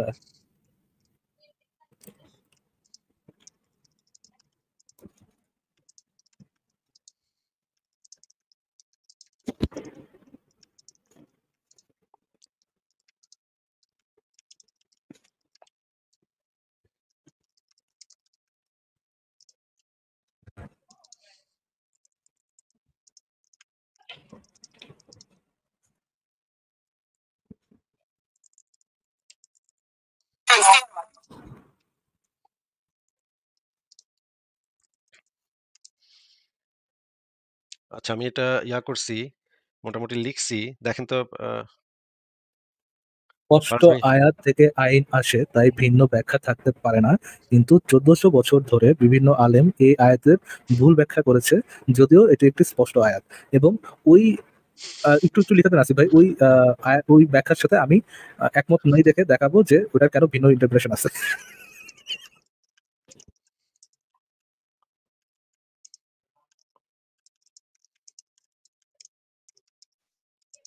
হ্যাঁ, হ্যালো, আমাকে কি ক্লিয়ার শোনা যাচ্ছে? হ্যাঁ কই ভাই মনে হয় অন্য একটা আইডি থেকে আসছেন, হ্যাঁ ভাই বলো। কই ভাই আপনাকে যে আসিফ ভাই একটা জিনিস দেখাচ্ছি, একটু দেখেন। আচ্ছা, এটা তো শেষ হয়ে গেছে। মানে শেষ হয়ে গেছে ভাই। লেখার স্পেস শেষ হয়ে গেছে, সমস্যা নেই, আসিফ ভাই যতটুকু লিখছেন অতটুকুই দেখান, আচ্ছা, নাহলে একটু আপনি যেটা দেখাই। লিখেছিলেন ওটাই দেখেন। ওনার প্রথম প্রস্তাবনা হচ্ছে স্পষ্ট আয়াত থেকে আইন আসে। তাই স্পষ্ট আয়াতের কোনো ভিন্ন ব্যাখ্যা, ভিন্ন ইন্টারপ্রিটেশন থাকতেই পারে না। এই কারণে এটা তো স্পষ্ট আয়াত। এটা হচ্ছে ভাই ওনার আইনে আইনজীবীরা ঝগড়া করে না, একটা একই আইন, বাংলাদেশের সংবিধান একই আইনে একই ধারা, ওটা নিয়ে আইনজীবীরা ঝগড়া করে না বা বাদী বিবাদী হয়ে কোর্টে লড়াই করে মানে না। এটা তো বাংলাদেশের আইনের সাথে তৈরি আইন নিয়ে করতে পারে। মানুষের বানানো আইনের মতো ইসের আল্লাহর বানানো আইন আপনি যেটা বললেন যে ওটার ভিন্ন ইন্টারপ্রিটেশন থাকতে পারে না, আপনি বলতেছেন ওইটা কিন্তু ওইরকম মানুষের কিন্তু বানানো আইন, ওইরকম বলতেছেন মানুষের বানানো আইনের মতো ওইখানেও ইয়ে থাকবে। কিন্তু এটা তো আর আমরা তো তাহলে এই তাহলে স্পষ্ট হইলো প্রস্তাবনাটা তো কেন? আমরা দেইনি তো ভাই এই প্রস্তাবনাটা তো কবির গাজী ভাইয়ের দেয়া মানে সেটাই তো। প্রস্তাবনা। কবির গাজী ভাই আবার একটু মনে করেন আমাকে এই প্রিমিস প্রস্তাবনাটা এস্টাবলিশ আমাকে কবির প্রিমিস গাজী ভাই এস্টাবলিশ কবির গাজী ভাই এই প্রস্তাবনাটা তো আমরা প্রস্তাব করিনি। আপনার প্রস্তাবনাটা আমি আপনাকে বলতেছি তো ভাই। আপনি মনে হয় বুঝতে পারতেছেন না। আচ্ছা, আপনাদের যা বলার বলেন, দর্শকরা বিচার করুন। আমি না, ইন্টারঅ্যাক্টিভ কবির করি। গাজী ভাই এই প্রস্তাবনাটা তো আমার বা ফারাজ ভাইয়ের নাই। প্রস্তাবনাটা আপনার ছিল যেটা আপনি শুরুতে বলছিলেন। আমরা কি টেনে দেখাবো আপনার এই কথাটা আবারও? না, আমি তো বলছি, আবারও বলতেছি, ওই একই কথা আবারও বলতেছি যে হ্যাঁ, তাহলে কোরআনের তাহলে স্পষ্ট আয়াত থেকে আইন আসে, এটা আমি বলছি। হ্যাঁ, তারপরে আচ্ছা তাই পরে পরে যে কোরআনের যুক্ত করছেন আপনারা, পরে কেন যুক্ত করলেন? তাই ভিন্ন ব্যাখ্যা থাকতে পারে না, এই এটা এখানে তো লজিক্যাল ফালাসি। এটা তো আপনি বলছেন। আপনি বলছেন। এটা আমরা বলিনি, এটা আপনি আরে বলছেন। বাবা, ভিন্ন ব্যাখ্যা তো থাকতেই পারে, একই লয়ার ভিন্ন ব্যাখ্যা। আমি তো এটাই বলছি। তাইলে ভাই আমি আমরা বলতে তাহলে চাই, এটা স্পষ্ট হইলো কিভাবে? তাহলে এটা স্পষ্ট হইলো আরে কিভাবে? বাবা রে, আচ্ছা, এই স্পষ্ট কবি ভাই জিনিসটা ভিন্ন ব্যাখ্যা থাকতে পারে না। ধরেন আপনি দেখতেছেন যে একটা ভাই ইমেজ, আরে বাবা, কবির গাজী ভাই আমার একটু বোঝান তো ভাই। মনে করেন একটা জিনিস খুবই দিবালোকের মতো স্পষ্ট। কোনো অস্পষ্টতা নাই। তাহলে দ্বিমতটা আসবে কোত্থেকে? মনে করেন এখন দিন, এটাতে কোনো অস্পষ্টতা নাই। বা এখন রাত, এটাতে কোনো অস্পষ্টতা নাই। যদি আচ্ছা, অস্পষ্টতা থাকে আমি তাহলে বলতেছি, ভিন্ন জি ব্যাখ্যা জি থাকে। জি, আমি ভাই উত্তরটা দিচ্ছি। কথাটা একটু আগে কথাটা একটু শোনেন ভাই। আগে কথাটা একটু প্রশ্নটা শুনে তারপর উত্তর দেন। মানে একটা জিনিসের যখন অস্পষ্টতা থাকে তখনই ভিন্ন ভিন্ন ব্যাখ্যা তৈরি হয়। এটা হচ্ছে মানে যুক্তির কাঠামোই এরকম, যুক্তির ইয়াটাই এরকম যে অস্পষ্টতাই আসলে ব্যাখ্যা তৈরি করে, বিভিন্ন ব্যাখ্যা তৈরি করে। কিন্তু যে জিনিসটা স্পষ্ট সেই বিষয়ের একটাই যত স্পষ্ট হবে তত ব্যাখ্যা বিভিন্ন ধরনের ব্যাখ্যা কমতে থাকবে। আর যখন এটা একেবারে দিবালোকের মতো একদম ঝকঝকা ফকফকা স্পষ্ট হবে তখন একটাই ব্যাখ্যা থাকবে। এর আর কোনো ব্যাখ্যা থাকবে অস্পষ্টতা যত বাড়বে ব্যাখ্যা তত বাড়বে। যেমন ধরেন আপনাকে একটা উদাহরণ দেই। বাংলাদেশের আইনে ধর্মীয় অনুভূতিতে আঘাতের জন্য একটা আইন আছে, হ্যাঁ? এই আইনটা একটা অস্পষ্ট আইন। কারণ ধর্মীয় অনুভূতিটাকে ব্যাখ্যা করা হয়নি। এই জিনিসটা কি? এটা আঘাত কিতে লাগতে পারে? এই জিনিসটা ব্যাখ্যা করা হয়নি দেখে এই জিনিসটা একটা অস্পষ্টতা আছে। এটার জন্য একেকজন একেকটা ব্যাখ্যা তৈরি করতে পারে এই জিনিসটার।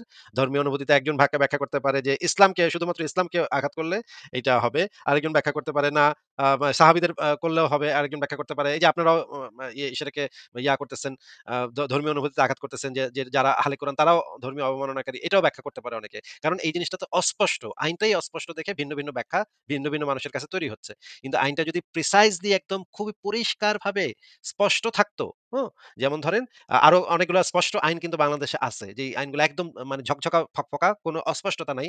তখন আর ভিন্ন ব্যাখ্যা করার সুযোগটা থাকে না। সুযোগটা কমে যায়। এই জিনিসটা কি আপনি বুঝতেছেন যে যত স্পষ্ট হবে ভিন্ন ব্যাখ্যা করার সুযোগটা তত কমতে থাকবে। এটা কি আপনি বুঝতেছেন নাকি এটা আপনি মানতেছেন না?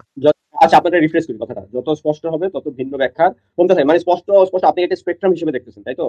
যত স্পষ্ট হবে তত কমতে থাকবে, ইনভার্স রিলেশন। হ্যাঁ, যেমন ধরেন বিজ্ঞানের যেকোনো একটা থিওরি, বিজ্ঞানের যেকোনো একটা বই, বইটাতে যত স্পষ্টভাবে জিনিসটা ব্যাখ্যা করা থাকবে তত ভিন্ন ব্যাখ্যার সুযোগটা কমবে।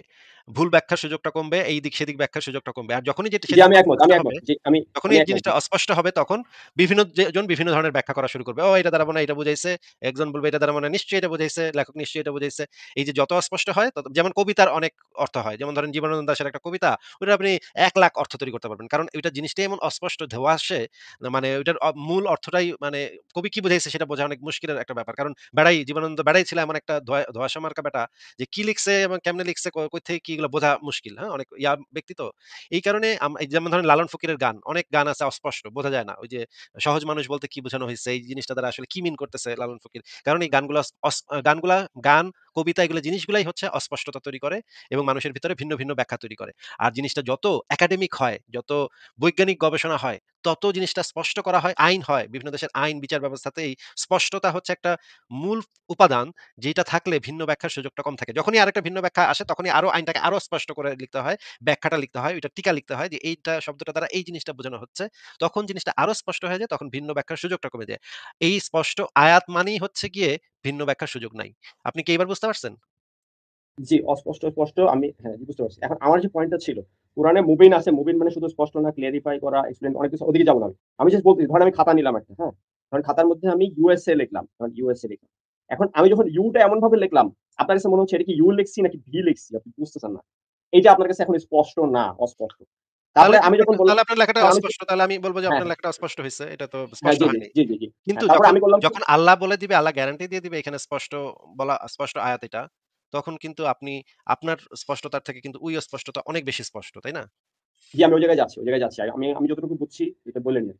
তো এখন ইউএসএ লিখলাম, তো ইউ লিখে ভি লিখে এটা আমি অস্পষ্ট। তারপর আমি ওটা মুছে দিয়ে ইউএসএ লিখলাম। তারপরেও দেখেন অস্পষ্টতা কাটে নাই এখন।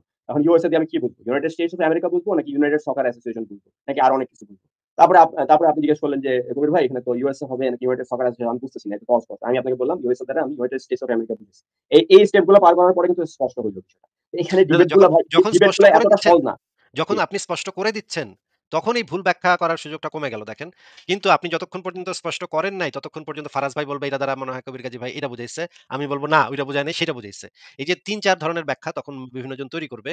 কিন্তু যখন আপনি স্পষ্ট করবেন, তখন কিন্তু আর ভিন্ন, ভিন্ন ব্যাখ্যা করার সুযোগটা থাকবে না। আল্লাহ কোরআনে বলেছেন স্পষ্ট, আয়াতগুলা স্পষ্ট। এই আয়াতটা স্পষ্ট, যেটা দ্বারা আইন প্রণয়ন হয়, এই আয়াতটা স্পষ্ট। সুতরাং এইটার ভিন্ন, ভিন্ন ব্যাখ্যা তো যৌক্তিকভাবেই সম্ভব না। আপনার যুক্তিতেই সম্ভব না, তাই না?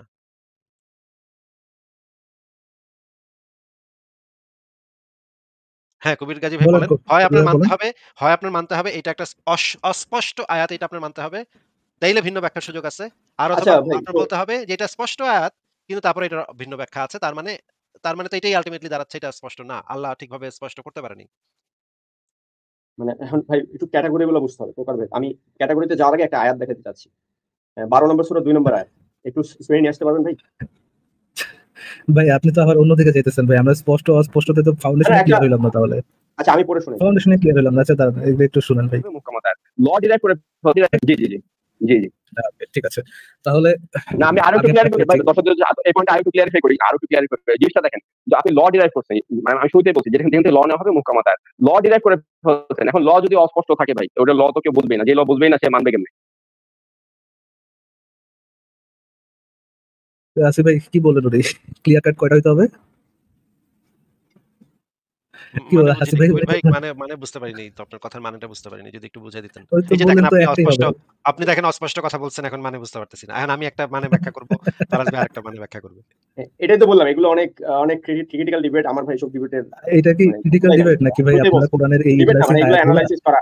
আচ্ছা আমি আপনার কবির ভাই এটা কি আসলে ক্রিটিক্যাল নাকি আপনারা এই ইমপ্রেসিং আয়াতগুলাকে অস্পষ্ট বলে চালাই দিতেছেন কোনটা?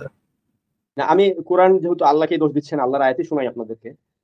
দুইটা আয়াত। না আমি তো সেটা জিজ্ঞেস করি নাই, আমি বলতেছি এটা কি যেখান থেকে আইন নেওয়া হইলো সেটা কি আসলে আল্লাহর কিতাব থেকে যে আইন নেওয়া হলো এটা কি আসলে অস্পষ্ট আয়াত থেকে আইন নেওয়া হলো নাকি আপনারা এটাকে অস্পষ্ট বলে জাস্ট মানুষকে একটা ধূম্রজাল সৃষ্টি করতেছেন আর কি? আমি আমি শুরুতেই একদম আলোচনা শুরুতেই বলছিলাম এটা ক্যাটাগরি না, এটা হচ্ছে ট্যাগ।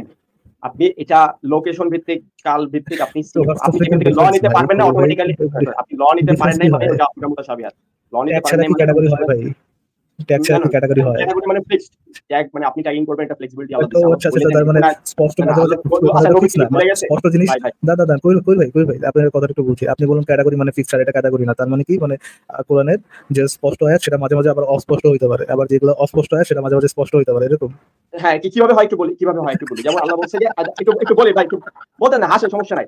ওয়া খালাকনা, দেখেন দেখেন আল্লাহ বলছে যে ওয়া তাহলে খালাকনা ভাই কুল্লা শাইইন আপনি যে মিন ট্যাগটা জাওদিন কারিম। দিলেন এই ট্যাগটার মানেটা হাসেন কি হাসেন হয়? ভাই, আপনি যে আমি ট্যাগ দিলেন এটা আমি স্পষ্ট আয়াত, এটা স্পষ্ট আয়াত, এই আমার কথা নিয়েন অস্পষ্ট না, আয়াত, আমার কথা এই নিয়েন ট্যাগটার না মানে ভাই, কি?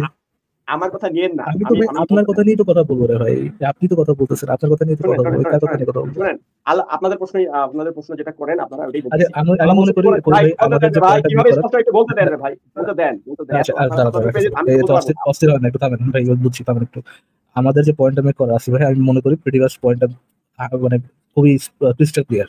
এখন আমি মনে করি কবির ভাই যেহেতু গেস্ট ডেকে নিয়ে আসছি আমি, ওরা ইয়েটা শুনে, ইন্টারপ্রিটেশনটা শুনে ইয়ে করে মানে উনি যেহেতু বলতে যাচ্ছেন ইন্টারপ্রিটেশনটা শুনি বসে বসে, কি বলেন? এক মিনিট দেন, এক মিনিট দেন, আমি শেষ 1 মিনিট বক্তব্য দিয়ে চলে যাবো। দেখেন এই যে আপনারা একসময় প্রশ্ন করতেন, আল্লাহ যখন কোরআনে বললো যে এই যে আমি সবকিছুই সৃষ্টি করছি মিন জাওজিন কারিম, মানে সম্মানিত জোড়া থেকে, তো জোড়া থেকে সৃষ্টি করছেন। আপনারা প্রশ্ন করতেন এক সময় যে তাহলে অ্যামিবা এককোষী প্রাণী, এটা থেকে কি দিয়ে সৃষ্টি করছে? তো মানে এককোষী প্রাণী তো জোড়া নাই। তখন তখন এখন আমরা জানতে পারি যে ডিএনএ এর কথা, ডিএনএ যে ডাবল হেলিক্স, ওই ডাবল হেলিক্স দুইটা দুইটা, হ্যাঁ ডাবল হেলিক্স মানে কি? ডাবল, এটা জোড়া। ওই জোড়া থেকেই ওই জোড়া থেকেই কিন্তু এককোষী প্রাণী হয়েছে, আমরা হয়েছি, আমাদের ডিএনএ আছে, লিভিং এভরিথিং। এই যে একটা পাই গেল, এই বিষয়টা কিন্তু স্পষ্ট হলো কখন? এই ব্যাপারটা স্পষ্ট হইলো আমরা যখন মাইক্রোসফট আশা করলাম, মাইক্রোসফট আশা করে 21 পানি দেখা শুরু করলাম, তারপরে আল্লাহ ওই আয়াতটা আল্লাহ আপনার নবী কোরআনে থেকে বলতেছে বের দিচ্ছেন এখন নাকি? লিকুল্লি নাবাই আজাল, আল্লাহ কোরআনে বলছে লিকুল্লি নাবাই ভাই আজাল। ওই আয়াতটা তো তাহলে তো এখন নবী থেকে বেটার আপনারা বুঝছেন তাই না? ওখানে যে ডিএনএ ডাবল হেলিক্স বোঝানো হয়েছে ওটা তো নবী থেকে এখন আপনারা বেটার বুঝছেন। নবীর এটা ছিল জিনিসটা বিজ্ঞান ছিল। আচ্ছা, আমি একটা জিনিস জিজ্ঞেস করি কবির কাজী ভাই। ফোনটা ডিসকানেক্ট হয়ে গেছে, দাঁড়ান একটা সেকেন্ড, কই ভাই একটা সেকেন্ড, আমি হেডফোনটা কানেক্ট করি। কবির ভাই আপনাকে আমি একটা জিনিস দেখাতে চাই। এটা একটু দেখেন তো। এই জিনিসটা হ্যাঁ আমি শুনতে পাচ্ছি, কই ভাই একটু বলো তো ওই আয়াতটা কি আপনি ইয়ে থেকে বেটার সরি বুঝতে ফারাজ পারছেন? ভাই, আপনি কি শুনতে পাচ্ছেন? ফারাজ ভাই, আপনি কি শুনতে পাচ্ছেন? হ্যাঁ আমি শুনতে পাচ্ছি আসিফ ভাই। দাঁড়ান, আমি ওনাকে এই জিনিসটা একটু জিজ্ঞেস করে নিই। এখানে ২ টা আমি পয়েন্ট লিখছি। একটা পয়েন্ট হচ্ছে, একটি আয়াত স্পষ্ট হলে ভিন্ন, ভিন্ন ব্যাখ্যা থাকতে পারে না। ২ নম্বর হচ্ছে, ভিন্ন, ভিন্ন ব্যাখ্যা থাকলে সেই আয়াতটি স্পষ্ট হতে পারে না। এই জিনিসটা কি বুঝতে পারছেন কবির কাজী ভাই? এটা ভুল ভাই, এটা ভুল। আচ্ছা, কারণ এই কথাটা কোনটা ভুল? প্রথমটা ভুল না দ্বিতীয়টা ভুল? মানে ইউনাইটেড স্টেটস অফ আমেরিকায় হবে ইউএসএ নাকি অন্য কিছু? আলিফ লাম মিম মানে কি হবে? এটা এটা আয়াত তো স্পষ্ট, অক্ষরগুলো মানে স্পষ্ট। এটা ভুল যে একটি আয়াত স্পষ্ট হলে ভিন্ন ভিন্ন ব্যাখ্যা থাকতে পারে না, এই কথাটা ভুল। মানে একটি আয়াত স্পষ্ট হলেও ভাই তার ভিন্ন ভিন্ন ব্যাখ্যা থাকতে পারে। যেমন রাস্তার মাথা, আমি একটু উদাহরণ দিই। রাস্তার মাথায় যায় এলাকার মাথার সাথে কথা ভাই বললাম। এখন এখানে ভাই মাথা মেটাফোর। কবির ভাই তাহলে এখানে আমাদের একটু জিনিসটা স্পষ্ট করে বোঝান, একটু স্পষ্ট করে বোঝান যে একটি আয়াত, আপনি কি বলতে যাচ্ছেন যে একটি আয়াত স্পষ্ট হলো তার ভিন্ন ভিন্ন ব্যাখ্যা থাকতে পারে না, এই কথাটা রং। তার মানে আপনি বলতে যাচ্ছেন যে একটি আয়াত স্পষ্ট হলো ভিন্ন ভিন্ন ব্যাখ্যা থাকতে পারে, এই কথা কি বলতে যাচ্ছেন? বাংলাদেশের একটা আইন, এই কথা বলতে চাচ্ছেন কিনা? বাংলাদেশের সব আইন স্পষ্ট। এই কথাটা বলতে চাচ্ছেন কিনা? এই কথা কি বলতে যাচ্ছেন? আচ্ছা এই কথাটা বলতে যাচ্ছেন, তাহলে আপনার কথাটা আমি আরেকবার একটু শুনি। তারা হাজারো মিনিং বের হবে, যেটা কেউ বলতে পারবে না যে এইটা তারা এক্স্যাক্টলি এইটাই বুঝাইছে। জিনিসটা ততটুকু, রাইট? জি ঠিক আছে। তাহলে না, আমি আরেকটু ক্লিয়ার করি ভাই, দর্শকদের এই পয়েন্টটা আরেকটু ক্লিয়ারিফাই করি। জিনিসটা দেখেন, আপনি ল ডিরাইভ করছেন, মানে আমি শুরুতেই বলছি যেখান থেকে ল নেওয়া হবে মুকামাতার ল ডিরাইভ করে ফেলছেন। এখন ল যদি অস্পষ্ট থাকে ভাই, ওটা ল তো কেউ বুঝবেই না, যে ল বুঝবেই না সে মানবে কেমনে? তো লটা একবারে ক্লিয়ার কাট একটাই হইতে হবে, এবং এটা ডিকশনারি মিনিং হইতে হবে। মানে এটা কেউ মেটাফোর ঢুকাইতে পারবে না। কি বলেন আসিফ ভাই, উনি একটু আগে কি বলছিলেন? ওয়াও আর কিছু বলার নেই আমার। আচ্ছা ভাই, আয়াত মানে কি প্রথমে বললেন যে আচ্ছা, একটাই। আয়াত মানে নিদর্শন। আমাকে ফেসবুকের লোগোর অনুবাদটা করে দেন তো ভাই, ফেসবুকের লোগোর অনুবাদটা করতে বলেন তো মুফতি সাহেবদের। ফেসবুকের লোগো তো একটা নিদর্শন, তাই না? আয়াত, এটা একটা অনুবাদ চাই আমার। এটা আপনার পয়েন্ট, যে জেনুইনলি এটা আপনার পয়েন্ট কবি ভাই, জেনুইনলি। না, আপনারা কি বলতেছেন নিজেরাই দেখেন। একটা আয়াত যদি স্পষ্ট হয় সেটার ভিন্ন ব্যাখ্যা থাকতে পারে না, এটা আপনাদের দাবি, রাইট? তাইলে একটা আইন যদি স্পষ্ট হয়, এই যে একটু আগে ভিডিওটা দেখাইলো, মানে এই যে এইমাত্র যে ফারাজ ভাই ভিডিওটা দেখাইলো, এখানে আপনি নিজে বললেন এটা ভিন্ন আয়াত ভিন্ন নির্দেশনা থাকতে পারবে স্পষ্ট না। বলতে ওটা মুহকামাত মানে কি? হুকুম নেওয়া হবে, লিটারাল হইতে হবে। স্পষ্ট বলতে এমন না যে ভিন্ন ব্যাখ্যা থাকে। লিটারাল জিনিস নিয়েও মানুষ ভিন্ন ব্যাখ্যা করে। বাংলাদেশের সংবিধান লিটারাল, মানে স্পষ্ট, কিন্তু এটা নিয়েও ভিন্ন ব্যাখ্যা থাকতে পারে না। আওয়ামী লীগ এমপি আছে, রাজনৈতিক দল বিভিন্ন আইন। আপনি কি একটু আগে যে ভিডিওটা দেখালাম ওখানে কি আপনি বলেছিলেন যে মুহকামাত আয়াতের ভিন্ন ব্যাখ্যা থাকতে পারে না, এই কথাটা কি আপনি বলেছিলেন? মুহকামাত আয়াতের ভিন্ন লিটারাল মিনিং থাকতে পারে, শব্দ একটাই থাকতে হবে। ভিন্ন ব্যাখ্যা থাকতে পারে, ভিন্ন ভিন্ন ব্যাখ্যা থাকতে পারে নাকি একটাই ব্যাখ্যা থাকতে হবে? ভাই ভিন্ন ভিন্ন ব্যাখ্যা থাকতে পারে। আমি আরেকদিন আসবো, আজকে আমি মাপ চাইছি ভাই, আমি হয়তো ভুল বললে ক্ষমা করবেন। আমার কথা যে নিতে হবে তা তো আমি বলি না, আমি ভুল বলতেই পারি, আপনারা নিয়েন নিচ্ছি না তো ভাই। আপনি আগে এক কথা বলতেছেন, এখন আরেক কথা বলতেছেন। দ্যাট ওয়াজ মাই পয়েন্ট ভাই। আপনারা আমি তো ভাই আসলে আড্ডা দিতে আসছিলাম, আপনি এটাকে সিরিয়াস বানাই ফেলছেন। আমি বলছি যেটা যতটুকু মাথায় ছিল বলছি আমি। এটা ভাই আড্ডাই, এটা তো সিরিয়াস কোনো কিছু না। কোরআন হাদিস এমন সিরিয়াস কোনো কিছু নাই। আমি জাস্ট অতটুকু দেখানোর চেষ্টা করেছিলাম, মানে পয়েন্টটা ছিল আমার এটা, যে আপনারা মুহকামাত মুতাশাবিহাত এই কথা এই জিনিসগুলো নিয়ে আসেন আপনাদের কোরআন সংক্রান্ত যে কোনো আলোচনাটাকে ইয়ে করার জন্য, একটু ঘোলাটে করার জন্য, অস্পষ্ট করার জন্য, ওয়েক করার জন্য, যে ভাই এটা মুহকামাত, এটা মুতাশাবিহাত। আপনারা কোনো মানে যে কোনো আয়াতকে নিজের মনের মতো ব্যাখ্যা করেন, নিজের মনের মাধুরী মিশায়, যেটা আপনার কনভিনিয়েন্সের সাথে যায় সেটাই নেন, এবং কনভিনিয়েন্সের সাথে নিয়ে যাওয়ার জন্য কি করেন ভাই, এটার মধ্যে এটা মুতাশাবিহাত, এটা কি আপনি মুতাশাবিহাত জানেন কিনা? এই জিনিসগুলো যে আপনাদের মনের মাধুরী মিশায় নিজেরা কনভিনিয়েন্স অনুযায়ী ব্যবহার করেন। একবার বলেন যে ভিন্ন ব্যাখ্যা থাকা যাবে না, একবার বলেন যে ভিন্ন ব্যাখ্যা থাকতে পারে। এইটা দেখানোর জন্য আমার পয়েন্টটা ছিল আর কি। আমার পয়েন্ট হচ্ছে ভাই আপনাদের হিপোক্রেসি নিয়ে। তাদের পক্ষ থেকে আমি দুঃখিত, এবং আমাদের মধ্যে দলাদলি মূলত এই কারণে, কোনটা স্পষ্ট না, আফ্রিকাবাজি মতামত, এগুলো নিয়ে। এটা এই জন্যই বললাম এত সহজ টপিক, আমি এই টপিকে কথা বলার যোগ্যই না। কথা হচ্ছে এই যে আরো আপু একটা ভালো ইয়ে করছে, সব স্পষ্ট আয়াত অস্পষ্ট হয়ে গেল আহারে। আলটিমেটলি আমরা এটাই বুঝতে পারলাম, কারণ যে স্পষ্ট আয়াতগুলো আছে ওটাও আলটিমেটলি কি আছে ভাই, ওইটাও অস্পষ্ট। বুঝছেন?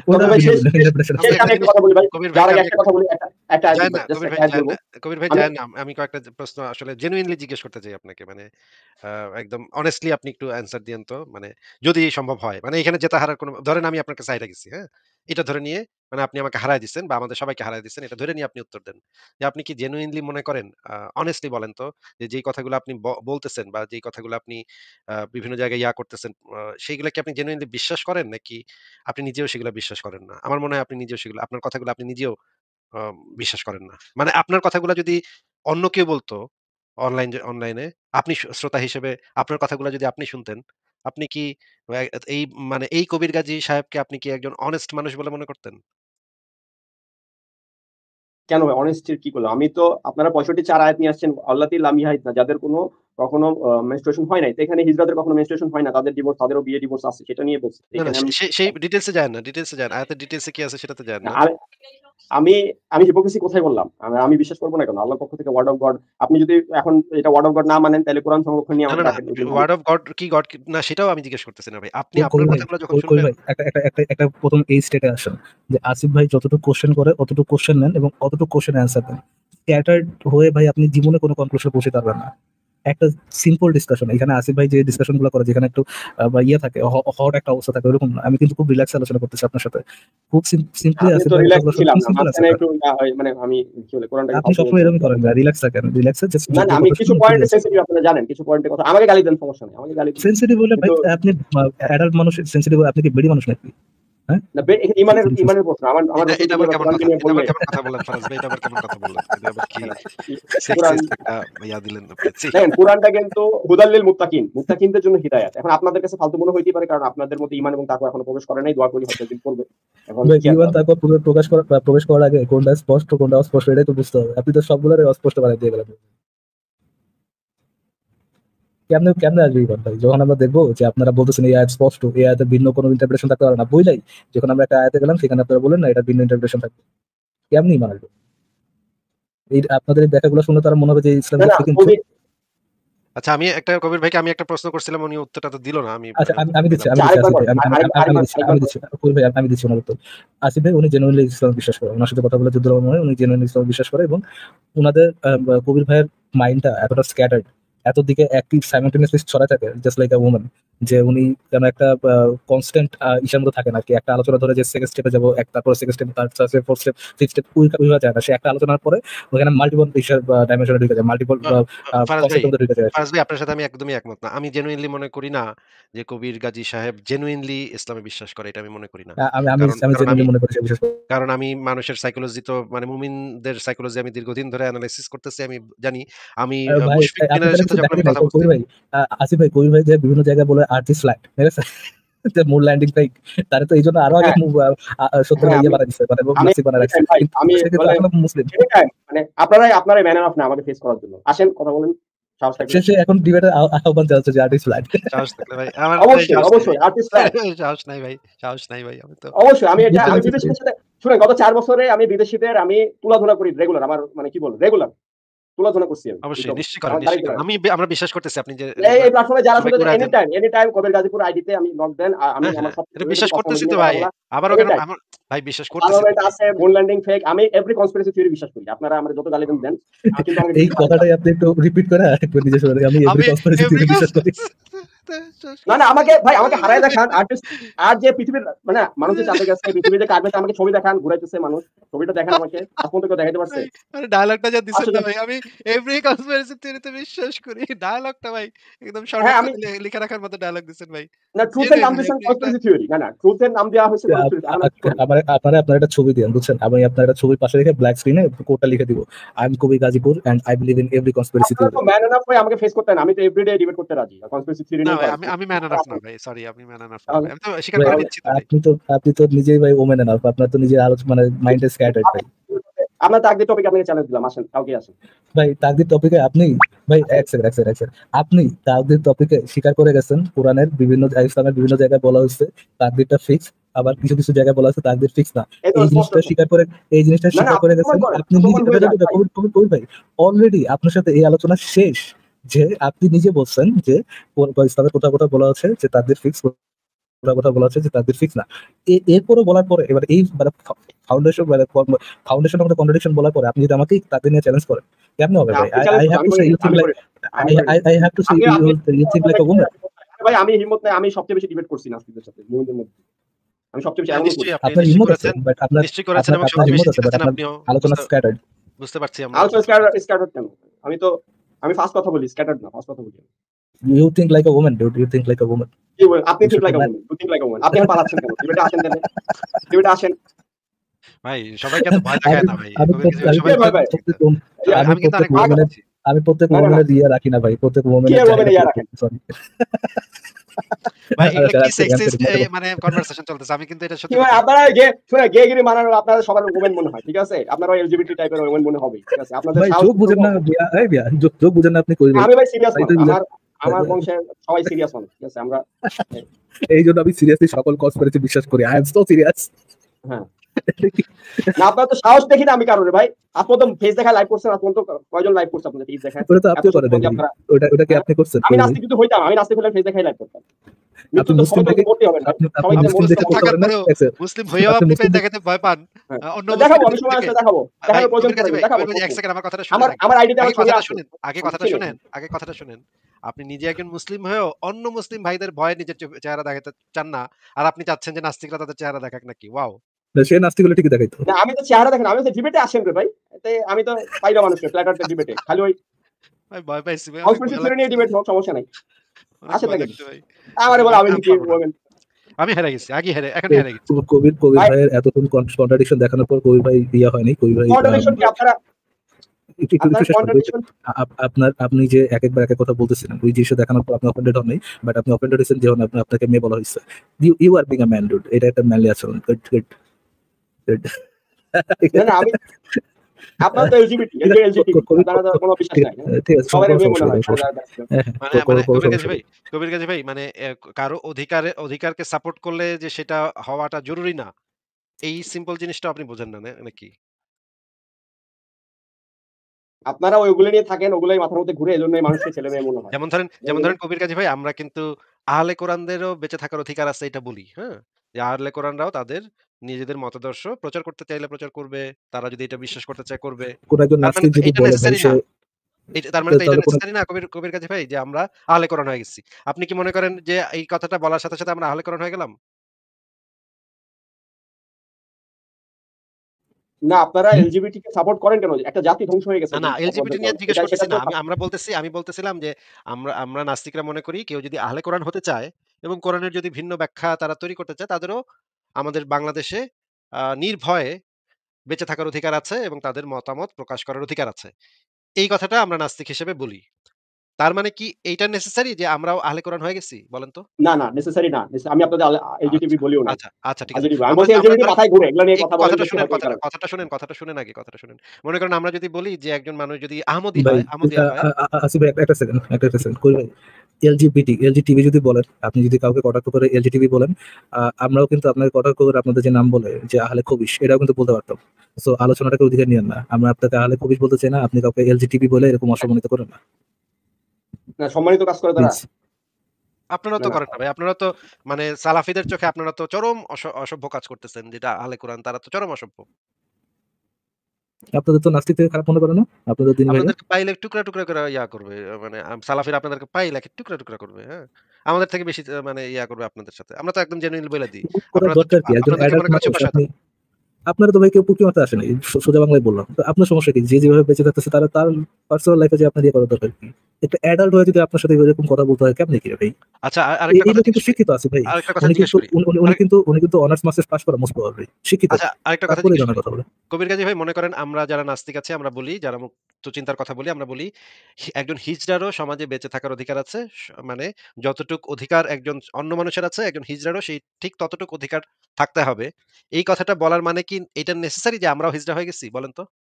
না, আমি তো আপনাদের হিজড়া বলি নাই, ওইটাও মেনু করিনি। আমি বলছি মাথায় ঘুরে আপনাদের এগুলো। এজন্য চিনতে পারেন না, ভুল আমাদের করেন। মাথায় তো তাহলে অনেক কিছু ঘুরে। আপনারাও আমাদের মাথায় ঘুরেন। আপনাদের অধিকারের কথাও যেহেতু আমরা বলি, নারী অধিকারের কথা বলি, শিশুদের অধিকারের কথা বলি, হিজড়াদের অধিকারের কথা বলি, এলজিবিটিকিউ অধিকারের কথা বলি, আহমদীদের অধিকারের কথা বলি, আদিবাসীদের অধিকারের কথা বলি, শিয়াদের অধিকারের জি, কথা বলি। আপনারা ভালো কাজ করেন বলেই তো আসছি। প্রত্যেকটা আপনাদের প্রতি রেসপেক্ট না প্রত্যেকটা থাকলে আমি লাইভে যুক্তই হইতাম না। প্রত্যেকটা প্রত্যেকটা মাইনরিটি যারা আছে, যারা একটা সমাজে সংখ্যালঘু, যারা অন্য সংখ্যাগুরুদের দ্বারা নির্যাতিত, তাদের প্রত্যেকের অধিকারের কথা আমরা বলি। তার মানে কি আমরা এটা নেসেসারি যে আমরা এটা হয়ে গেছি আমাদের মাথায় সারাক্ষণ এটা করে?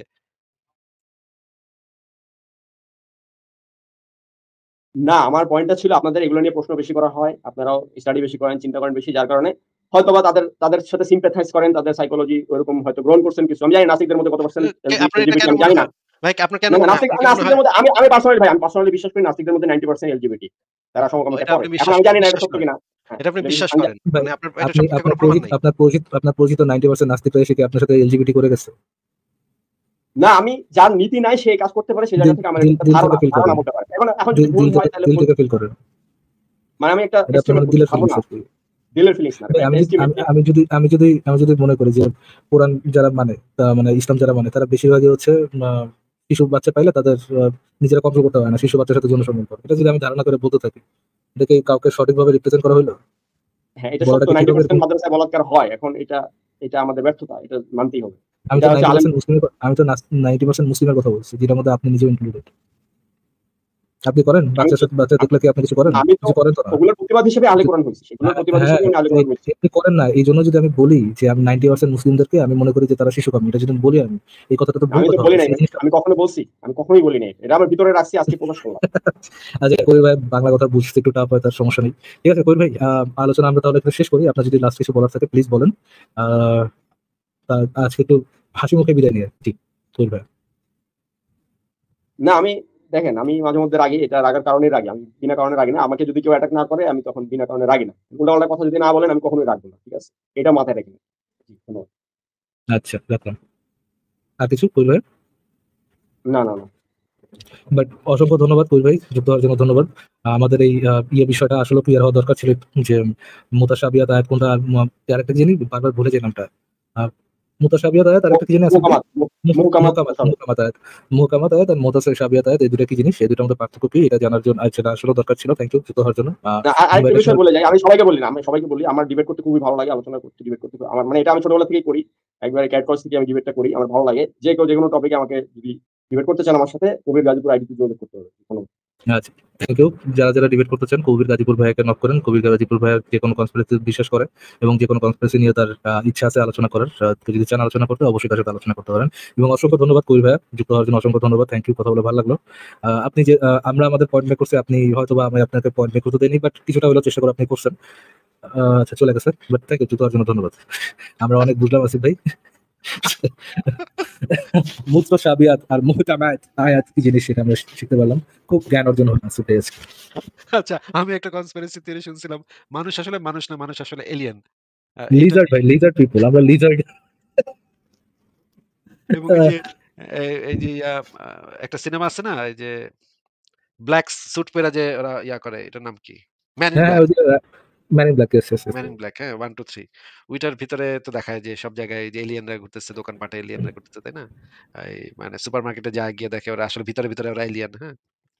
ওইটা নিয়ে আমি একদিন ডিবেট করতে চাই ওনার সাথে, মানে উনি যে উনি যে আসলে এলিয়েন না। কবির এক কাজী ভাই, লাইনের মধ্যে বলতেছে যে I believe in every single conspiracy theory. পারবেন আমার সাথে ডিবেট করবেন? সবাই হারা দিব, সবাই হারা দিব। হুম, কিউট ভাই, কিউট। বাট আসিফ ভাই, থ্যাংক ইউ যুক্ত হওয়ার জন্য। আমরা কি নেক্সট কার কাছে যাবো নাকি আসিফ ভাই? আপনার ইচ্ছা। ঠিক আছে, দেখি তাহলে।